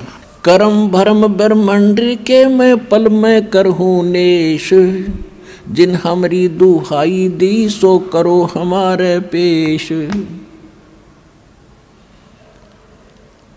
अपनात्मा उस शंख ने इतनी गजब की आवाज की, स्वर्ग तक उसकी लहर गई, काफी देर तक सन्नाटा उठ गया, पूरी पृथ्वी मीठी मीठी आवाज से भर गई। और जितने भी पृथ्वी पे वृक्ष पौधे थे, फूल या फलों के, फलों से तो लदपद हो गए, और फूल ऐसे खिल गए जैसे बसंत में खिला करते हैं। पूरी पृथ्वी पर फलों से लदपद, और एक बहार आ गई उस परम पिता की कृपा से। अब आपको परमात्मा की वो वाणी सुनाते हैं, थोड़ी सी ईब गढ़ा आओगा आपने। 5 पांडव संग हैं, 6 कृष्ण मुरारे। चलिए हमारी यज्ञ में समर्थ सिरजनहारे। 5 पांडव यज्ञ अश्वमेघ में परमेश्वर किया पियाने, पियान माने प्रस्थान। और 5 पांडव संग चले, और 6 यहाँ के भगवान। सुपच रूप धर आइया, वो सतगुरु पुरुष कबीर। 3 लोक की मेदनी, वहाँ सुर नर मुनि जन भीड़। सुपच रूप धर आइया, सब देवन का देव। कृष्ण चंद्र पग धोइया, करी तास की सेव। 88 ऋषि जहाँ, देवा 33 कोटे। शंख न बजा तास से, वो रहे चरण में लोटे। जब परमात्मा से वो शंख बजा, जब सारे नतमस्तक हो रहे, बड़ा मुंदे पड़े, अब सचमुच ये तो भगवान था भाई, ये तो परम शक्ति आ गया, हमसे नहीं बन पाई बात। पंडित 12 करोड़ थे, 12 करोड़ ब्राह्मण थे, 33 करोड़ देवता, 88,000 ऋषि। 88 ऋषि जहाँ, वो देवा 33 करोड़। शंख न बजा तास से, वो रहे चरण में लोटे। पंडित 12 करोड़ थे, और 84 शब्द। शंख न बजा तास से, वो पिए मान का मद। उनसे शंख नहीं बजा। 33 करोड़ देवता, 88,000 ऋषि, 84 शब्द ये गोरखनाथ जैसे शब्द हम आते हैं। कहते ये भी गुप्त रूप में वहां बैठे थे, इनसे शंख नहीं बजा। सुपच रूप को देख कर द्रौपदी मानी शंके। सुपच रूप में परमात्मा को देख कर द्रौपदी के मन में शंका पैदा होगी कि यू काहे के शंख बजावेगा। सुपच रूप को देख कर ये द्रौपदी मानी शंख, जाने गए जगदीश गुरु न्यू बाजा को ना शंख। कि 5 बार बजा के बंद कर दिया कि द्रौपदी में थोड़ी सी मरोड़ रह रही है या काट दो इसकी। 56 भोग संजोग कर, 56 भोग 56 प्रकार के व्यंजन बना रखे थे, उनको इकट्ठे कर दिया, संयोग कर दिया उनका। 56 भोग संजोग कर कीने 5 गिरास। द्रौपदी के दिल दुई थी, उसका नहीं था दृढ़ विश्वास। सुर नर मुनि जन यज्ञ में वहाँ त्रिलोकी के भूप, 3 लोक के राजा श्री कृष्ण जी बैठे। और सुपच यज्ञ में आइया नित बेचत है सूपे। 56 भोग न भोगिया कीने 5 गिरासे। खड़ी द्रौपदी उन मुनि वा घाल रही थी सांस। जब भगवान ने सब कुछ इकट्ठा कर लिया और खान लग गया, वह सांस मारे थी, वो करड़ी गुस्से हो रही थी। अब श्री कृष्ण जी से पूछा गया तो उन्होंने बताया कि शंख क्यों ना बाजा। बोले कृष्ण महाबली क्यों बाजा नहीं शंख, जान राय जगदीश गुरु ये काढ़े मन की बंके। अब जब श्री कृष्ण जी ने सोचा कि इस महापुरुष से भी शंख ना बजा, तो उन्होंने देखा अपने अंतर्ध्यान से कि ओहो द्रौपदी के मन में दोष है, इसका बड़ काढ़ है, ये न सीधा करे। बोले कृष्ण महाबली भाई क्यों बाजा नहीं शंख, जान राय जगदीश गुरु अब काढ़त है मन बंके। के द्रौपदी की मरोड़ काढ़न लाग रही है, यार पता नहीं क्या बन रही है। श्री कृष्ण जी कह रहे हैं द्रौपदी दिल को साफ करो और चरण कमल लोलाए। इस बाल्मीक के बाल सम ये 3 लोक नहीं पाए। श्री कृष्ण जी कह रहे हैं द्रौपदी तने के बाल्मीक सा दिखा है यो, इसके एक बाल के बराबर 3 लोक नहीं है। द्रौपदी दिल को साफ कर और चरण कमल लोला। बाल्मीक के बाल समय त्रिलोकी नहीं पार। चरण कमल को धोए कर ले द्रौपदी प्रसाद। तेरा अंतर सीना साफ होए तेरे जड़ें सकल अपराध। बाजा शंख सुभान गति फिर कण कण भई आवाज। स्वर्ग लोक बानी सुनी ही त्रिलोकी में गाज। शरण कबीर की जोग है ये टूटे जम की बंद। बंदी छोड़ अनाद है ये सतगुरु कृपा सिंध। पांडव यज्ञ अश्वमेघ में आए नजर निहाले। जमराजा की बंद में वहाँ खलहल पड़ा कमाल। ये वृद्धबाने साजे हैं ये जुगन जुगन जगदीश। गरीबदास जी बता रहे हैं कि ऐसे ऐसे चमत्कार ही करते हैं ये परमात्मा जगदीश युगों युगों। ये वृद्धबाने साजे ही ये जुगन जुगन जगदीश। 33 करोड़ छुटाई ही आज तोड़े थे भुज 20। रामचंद्र पर रावण नहीं मरा था और 17-18 दिन हो गए थे खुचम खुचा होते ने। जब परमात्मा ने जाकर खुद अपने अदृश्य रूप में उसकी टिटवी दबी थी, वो तो बहाना गिरा था, तीर लग गया फलाना लग गया। तीर तो उस दिन के मरने लग रहा था उसका, वो लगन दे था उसका। अब क्या बताते हैं परमात्मा। पांडव यज्ञ अश्वमेघ में आए नजर निहाले। जमराजा की बंद में वहाँ खलहल पड़ा कमाल। भाई यज्ञ रची जब पांडव राजा। नो नाथों नहीं शंख बाजा। कितनी प्यारी वाणी में कितनी महिमा गाई अपने भगवान की गरीबदास साहिब जी ने। यज्ञ रची जद पांडव राजा। नो नाथों नहीं नादू बाजा। 84 रिद्धि सब मोहे, पूर्ण ब्रह्म ध्यान नहीं जो है। वो जितने भी ऋषि थे, महर्षि थे, वो उस पूर्ण परमात्मा की भक्ति नहीं करते थे, वो देवता वगैरह। 33 करोड़ यज्ञ के माही, सुर नर मुनि जन गिनती नाही। 56 करोड़ जहां थे यादो, जिनसे नहीं वो बाजा नादू। नाद यानी शंख नहीं बाजा। कोटिक बक्ता वेद उचारी, नहीं बही जग संपूर्ण सारी। 60 दर्शन की गिनती नाही, अनाथ जीव जी में बहुमाही। सुर जन मुनि जन तपस्नासी, दंडी वृक्त बहुत उदासी। 5 पांडव और कृष्ण शरीरा, जिनसे यज्ञ बही नहीं थीरा। 5 पांडव वही थे, श्री कृष्ण जी ने भोजन खा लिया था, उनसे भी यज्ञ सफल नहीं हुई। एक बाल्मीक नीचे कुल साधु, जिन शंख बचायन पूरा नादू। अब वहाँ परमात्मा अपनी महिमा की भूख नहीं रखते। अब उन्हें क्या पता यो के लीला थी। गरीबदास जी को तो सारा मालूम था, उनकी दूरदृष्टि खोल रखी थी। तो उन्होंने बताया कि वो तुम जिसको एक बाल्मीक समझ रहे थे और उसने शंख बजा दिया, उसका कारण क्या था कि वो पूर्ण परमात्मा के उस सत भक्ति कर रहा था। यानी हमें शिक्षा देना चाहते हैं कि ये कहा करते हो श्री कृष्ण का भगत था। अच्छा, भगवान तो बाजी नहीं, भगत कला तोड़ देगा। ऐसी अकल दे रखी जिसने। क्या बताते हैं,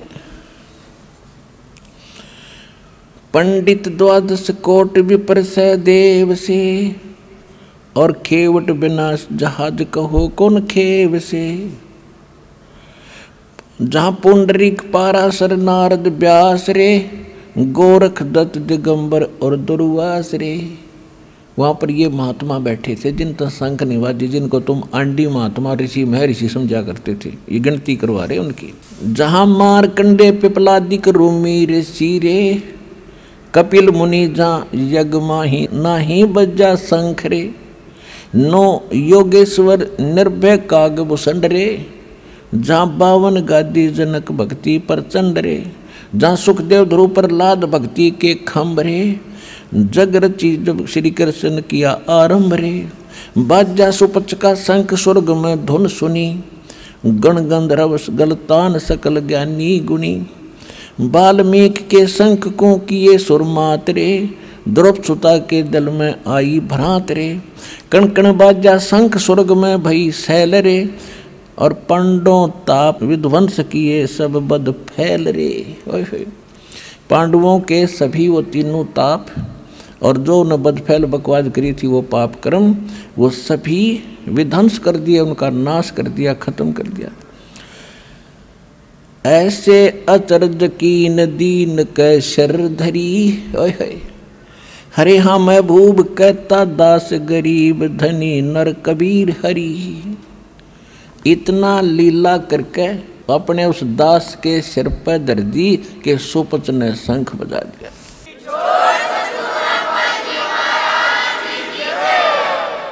अपने आत्माओं, ये वैसे तो बहुत लंबा प्रकरण और था, 10 मिनट और लगाऊंगा इसको ताकि आज का सत्संग पूरा हो जाए। जैसे कई भक्त कहते हैं कि क्या ब्रह्मा विष्णु महेश यानी श्री कृष्ण विष्णु राम ये भगत के पाप नाश नहीं कर सकते? ये अपने नहीं कर सके और आगे कैसे पाप नाश कर देंगे? जैसे नारद जी ने श्राप दिया था विष्णु जी को, जब नारद जी विवाह कराना चाहा था और विष्णु जी से उसने अपना रूप मांगा था। अभी तो मेरा ऐसा है, चोटी राख रखी, पंडित जैसा मेरा वेशभूषा है, लड़की कैसे पसंद करेगी? एक राजा की लड़की का स्वयंवर था और उसके मीठे मीठे गीत सुनकर उस नारद का भी जी कर गया ब्याह करवाने। और पहले नट्टे था कि मैं शादी करवाऊँ, मैं कोई ना, मन तो माया जीत ली। उसकी फड़क निकालने के लिए विष्णु जी ने एक लीला करी थी। अब उसने करड़ी तरफ बना ली, नारद जी ने ब्याह करवाऊँ। तो उसने सोचा भाई इस सूरत इस वेशभूषा में तो मैंने कोई स्वीकार करेगी नहीं लड़की, तो भगवान गणे सुंदर हैं विष्णु जी, उसका रूप मांगूंगा। इस करके एकांत में जाकर प्रणाम की। विष्णु जी पहुँच गए, खाओ बोल भगत के मांगे कि भगवान वचनबद्ध हो जाओ। हक हो गया भाई कि मन ने करवाना विवाह और मुझे आप अपना हरि रूप दे दो। संस्कृत में हरि बंदर ने भी कहे हैं बंदर को, विष्णु जी ने उसका बंदर का मुंह ला दिया तथास्तु। अब नारद जी ने सोचा तो सबसे हैंडसम हो गया ये, और वहाँ आकर बैठ गया जहाँ वो लड़की ने अपना पति चुनना था। राजा लोग बैठे कुर्सियों पर, बीच में बैठ गया डट के। लड़की वरमाला लेकर चली, नारद जी को पास कर गई वह। नारद जी ने सोचा क्या कैसे गड़बड़ रह गया भाई, इसने ध्यान ना पड़ा मैं दिखा को नहीं। वहाँ से उठकर लड़की डरा रही थी, दूसरी साइड में फिर जा बैठा खाली कुर्सी पे और न्यू कर लिए मुंह नाड़ बार। वह लड़की 5 कदम पीछे से होकर दूर के निकल गई। तो वो कुछ नाराज सा होता दिखा। एक पड़ोस साथ में बैठा था एक राजा, वो बोला कहने लगा भाई भगत सुन ले, तेरे तो हमने डर लागन हो रहा है, तो अपनी शक्ल देख। वह पानी था तसले में, अगर देख इसमें झाँक के। वो देखा उसने बांदर का मुंह लग रहा है उसके।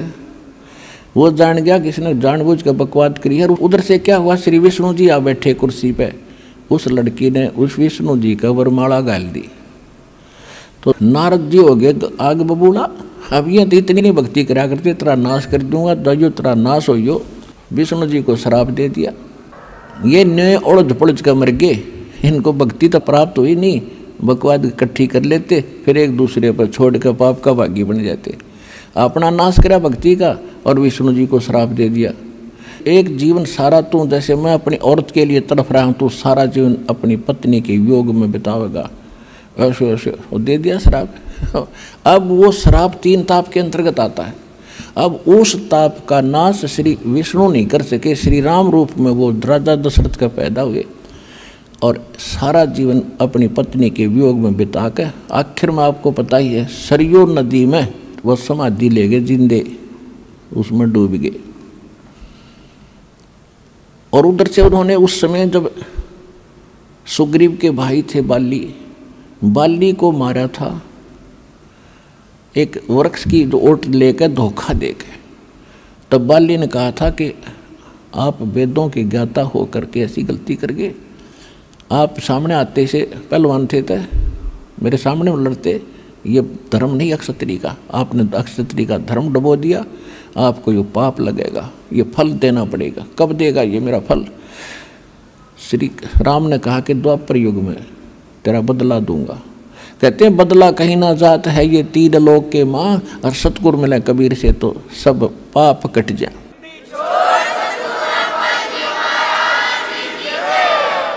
तो श्री कृष्ण वही विष्णु राम वाली आत्मा बनी, एक शिकारी बनाइए बाली वाली आत्मा, जिसमें दुर्वासा जी ने, देखो कमाल की बात है, एक बार दुर्वासा जी द्वारका की बनी में बैठ के बाहर जंगल में, उनके बारे में सारी द्वारका में चर्चा का विषय बन गया। बड़े पहुँचे हुए महात्मा हैं, भूत भविष्य की सारी बता देते हैं। और उधर से यादव थे, जो यादव थे वो श्री कृष्ण जी को एक सर्वशक्तिमान मान के, क्योंकि उन्होंने गणे ये जरा सिंह शिशुपाल जैसे कई का बकल तार दिया था, इस करके वह हीरो पा के रहे थे श्री कृष्ण जी। तो यादव इस कारण से अपने आप को एक निर्भय और ये मान चुके थे कि तुम्हारा कोई कुछ नहीं बिगाड़ सकता, तुम्हारे साथ श्री कृष्ण है, तुम्हारा दादा परदादा जैसे भी वो मान रहे थे, और राजा और भगवान। तो उन्होंने इस प्रद्युम्न है, श्री कृष्ण का लड़का था प्रद्युम्न के साथ 5-7 बच्चों ने एक स्कीम बनाई कि दुर्वासा ऋषि की परीक्षा लेंगे, जो कैसी भूत भविष्य जानता है। तो उन्होंने प्रद्युम्न को एक लड़की का सांग बना लिया, गर्भवती का, पेट पे कढ़ाई बांध ली छोटी सी, जो छोंक छांक लान की रसोइयों में, और ऊपर के उसके लोगड़ कपड़े बांध के और लेडीज वाले कपड़े परा दिए। एक उसका नकली पति बना लिया, ऋषि के पास गए, दुर्वासा के पास। दुर्वासा जी से कहा कि महाराज, हमने सुना आप भूत भविष्य की सारी जानते हो और वर्तमान की, ये इसकी पत्नी है, ये इसका पति है, इनको बहुत दिनों के विवाह के उपरांत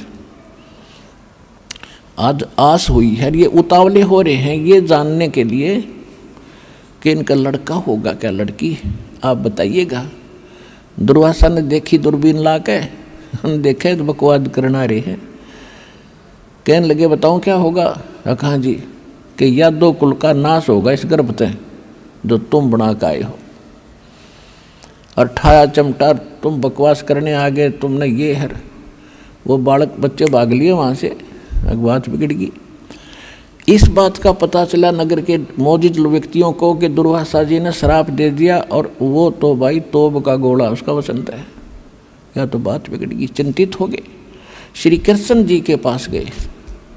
श्री कृष्ण जी से सारी कहानी बताई, बच्चों ने गलती कर दी, दुर्वासा ने श्राप दे दिया, भगवान आप तो जान ही जान हो, आप तो सब कुछ कर सकते हो, आप समाधान बताओ। श्री कृष्ण जी ने कहा कि एक बार तुम दुर्वासा जी के पास जाओ, उसी से क्षमा याचना करो, उन बच्चों को साथ ले जाओ। उन बच्चों को साथ ले गए, दुर्वासा जी से प्रार्थना की, महाराज बालक से गलती होगी, नहीं अब मैंने जो कह दिया, मेरे बस का इसको वापस करना नहीं, आप जाइए। अपने बच्चों को समझा कर रखा करो, साधु संतों से बकवाद नहीं अच्छी होती। फिर चिंतित हो गए, गांव में भोजन नहीं बना उस दिन, सारी नगरी में अगर नाश हो गया था। श्री कृष्ण जी ने देखा है तो घणे चिंतित हो गए, तो क्या समाधान बताया कि अभी क्यों चिंता करते हो, आ जाओ। इकट्ठे कर लिए और कहा कि किससे हमारा नाश होगा? जो गर्भ बनाया था कढ़ाया लोहे का, और ये कपड़े जो पैर रखे थे ऊपर गए, हाँ जी, इन कपड़ों ने तो आग लगा दो, और इस कढ़ाई को, लोहे की कढ़ाई को घिसा घिसा के और चूरा बना के जमुना में डाल दो, ना रहेगा बांस ना बजेगी बांसुरी। बड़े खुश हुए सारे, वाह अच्छी वाह कमाल कर दिया। अब वो कढ़ाया घिसा घिसा के पत्थर पर चूरा बना कर जमुना में डाल दिया, और फिर क्या हुआ, एक कड़ा जो बराबर में कड़ा होता है पकड़ने का, एक तो पूरा घिसा घिसू दिया उन्हें तोड़ फोड़ के, एक किसी आलसी का हाथ लग गया, उसने घिसा के थोड़ा बहुत ही दूर से फेंक दिया नौका। वो एक मछली ने खा लिया, खाद्य पदार्थ समझ के। उधर से क्या हुआ, वो मछली पकड़ ली उस मछियारे, उस पारधी ने, शिकारी ने, जो बाली वाली आत्मा थी, वहाँ भी बालिया धीमर बन रहा था, मछली पकड़ लिया और शिकार भी करते थे। पहले ये मांस मच्छी खाते थे ये लोग।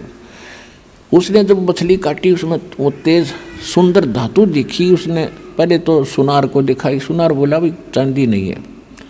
फिर लोहार के पास ले गया, लोहार बोला इस्पात है गजब का, क्या बनवाना चाहता है?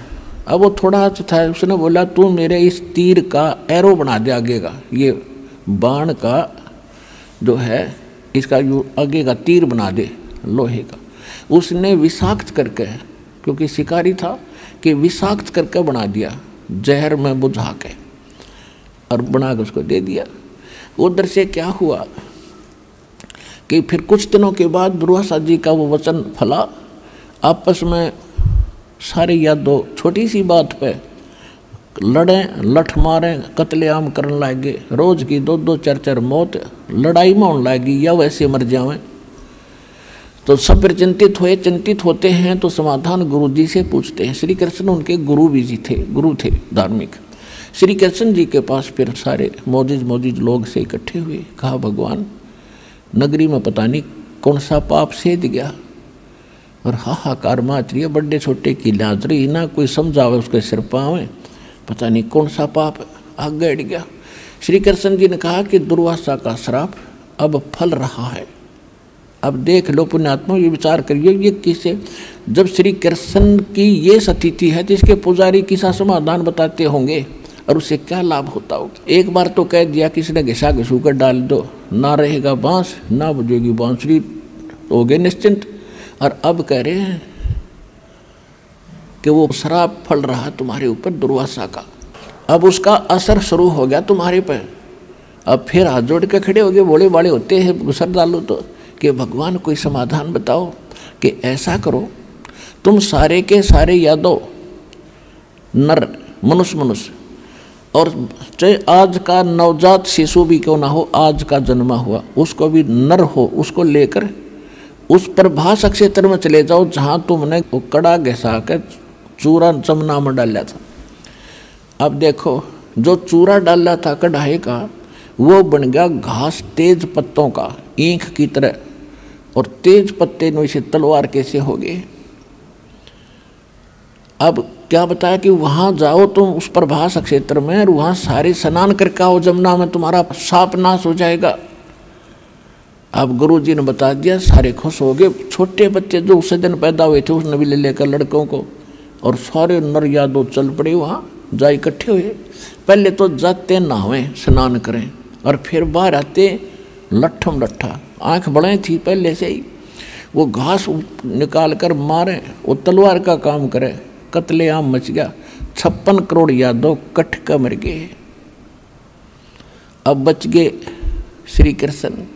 श्री कृष्ण द्वारका छोड़कर जंगल में जा लौटे, एक वृक्ष के नीचे घुटने पर पैर रख के ऐसे लेटे हुए थे, तलवार सामने था।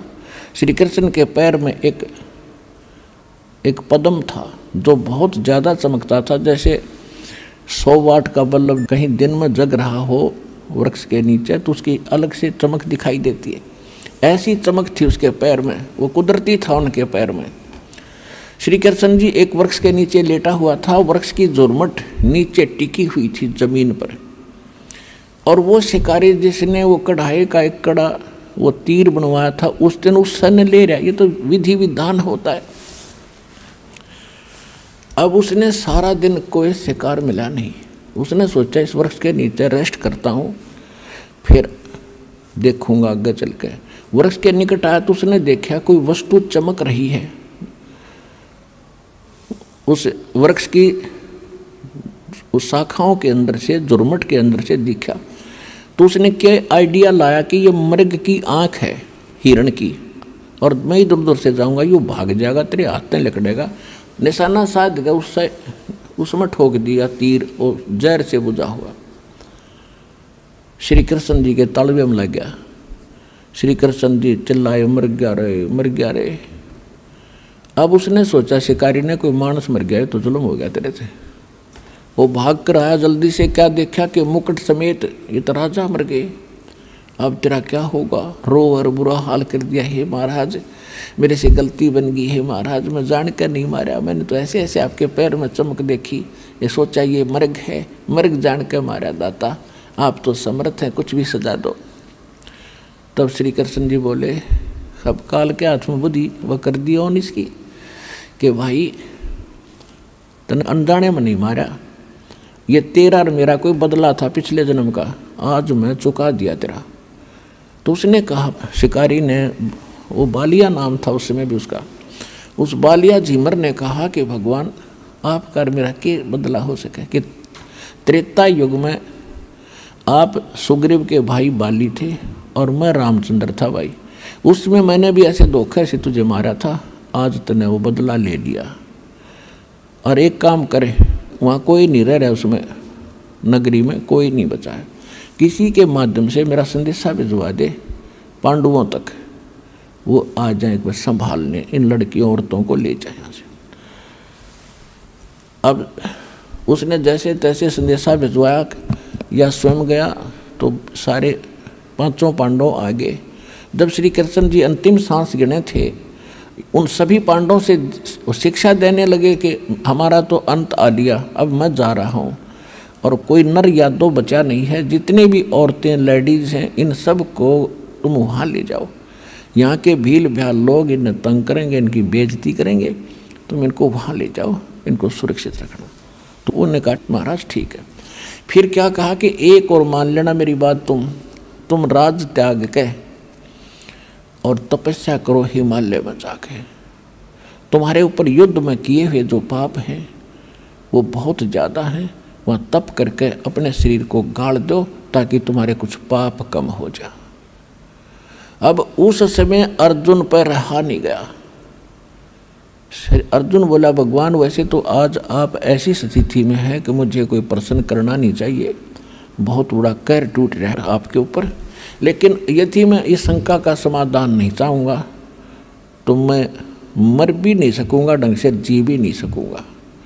तो श्री कृष्ण ने पूछा, बोल भाई पूछ ले, क्या पूछेगा? मैं सारी सच्ची बताऊँगा, अब तो मैं सांस अंतिम गिन रहा हूँ। अर्जुन ने कहा, भगवान जब युद्ध महाभारत का युद्ध होने जा रहा था, मैं नाटू था, आप हंगा कर रहे थे, आप जोर जबरदस्ती करके युद्ध करवा रहे थे, आपने यहाँ तक कहा था कि अर्जुन तू युद्ध कर ले, तुम पर पाप नहीं लगेंगे। जब भाई युधिष्ठिर को बुरे बुरे स्वप्न आने लगे और आपके पास आए, आपने कहा तुमने जो पाप करे थे ना युद्ध में, बंदूकघात करी थी, वो पाप दुखी कर रहा है। उसमें मैं इसलिए नहीं बोला कि यदि मैं उसमें वाद विवाद करता तो मेरा भाई समाधान नहीं करवाता तो मैं सदा के लिए दुखी हो जाता, लेकिन आज मैं अपने आप को रोक नहीं सकता। आप हमारे जन्म कौन से जन्म के दुश्मन थे जो तो आप इतने पाप करवा दिए, समाधान भी साथ करते रहे, और आज फिर कह रहे वहाँ जाकर गड़का मर जाओ तपस्या कर करके। तो युधिष्ठिर बोला कृष्ण आपने ये बात आज नहीं करनी चाहिए। कहने लगा भाई साहब आज मैं रुक नहीं सकता, चाहे मन बुरा कहो चाहे भला कहो। कृष्ण जी बोले युधिष्ठिर बोल लेना, इसने निकाल लेने दे अपने मन का दुख।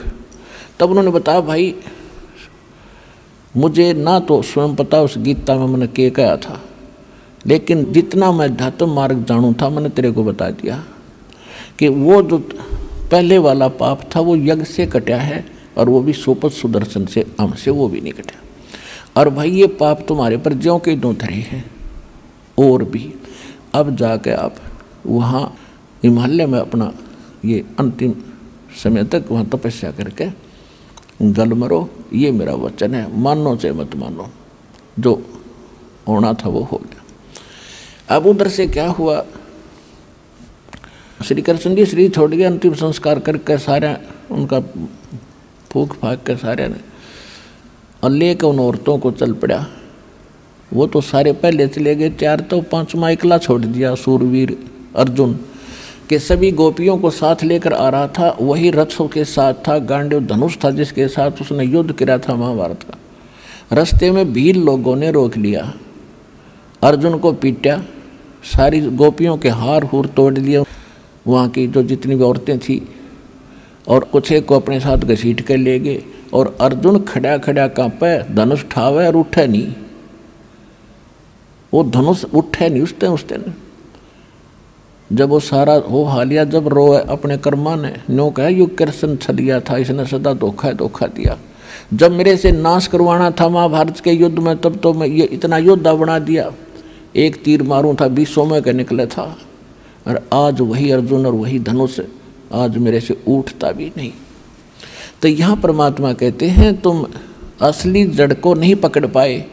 श्री कृष्ण नहीं था, छलिया तो यू काल है जो श्री कृष्ण में प्रवेश करके गीता ज्ञान देकर महाभारत का युद्ध यू नाश करवा गया। और इसका समाधान कबीर परमेश्वर के पास है, इस दास के पास है। ना 3 ताप रहेंगे,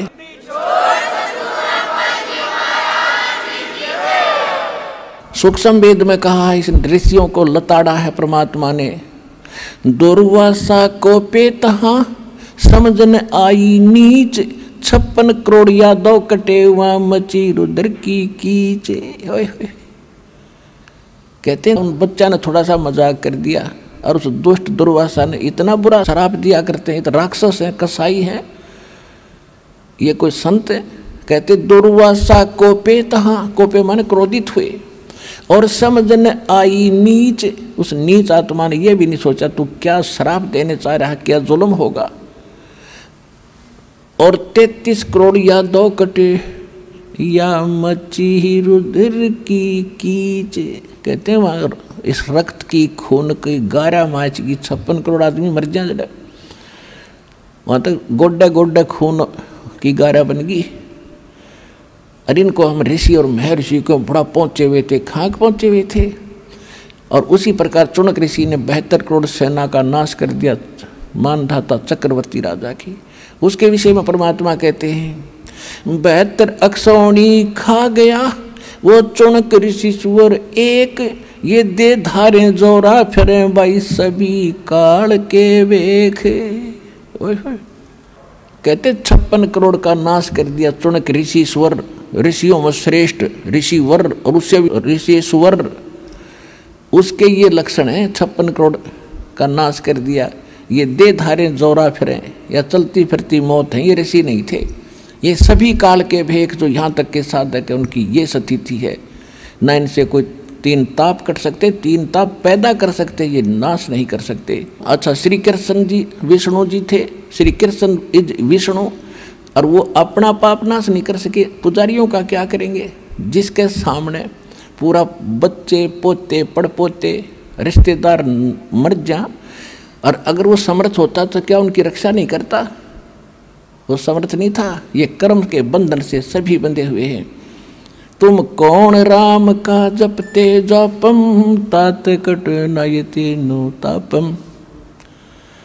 समर्थ का शरणाग हो, रंग होरी हो, भाई कदे न हो ए काज राम रंग होरी हो। कबीर परमेश्वर की समर्थ की शरण में आओ, सदा सुखी रहोगे और थारे सारे पाप कटेंगे, मोक्ष मिलेगा। बोलो सतगुरुदेव।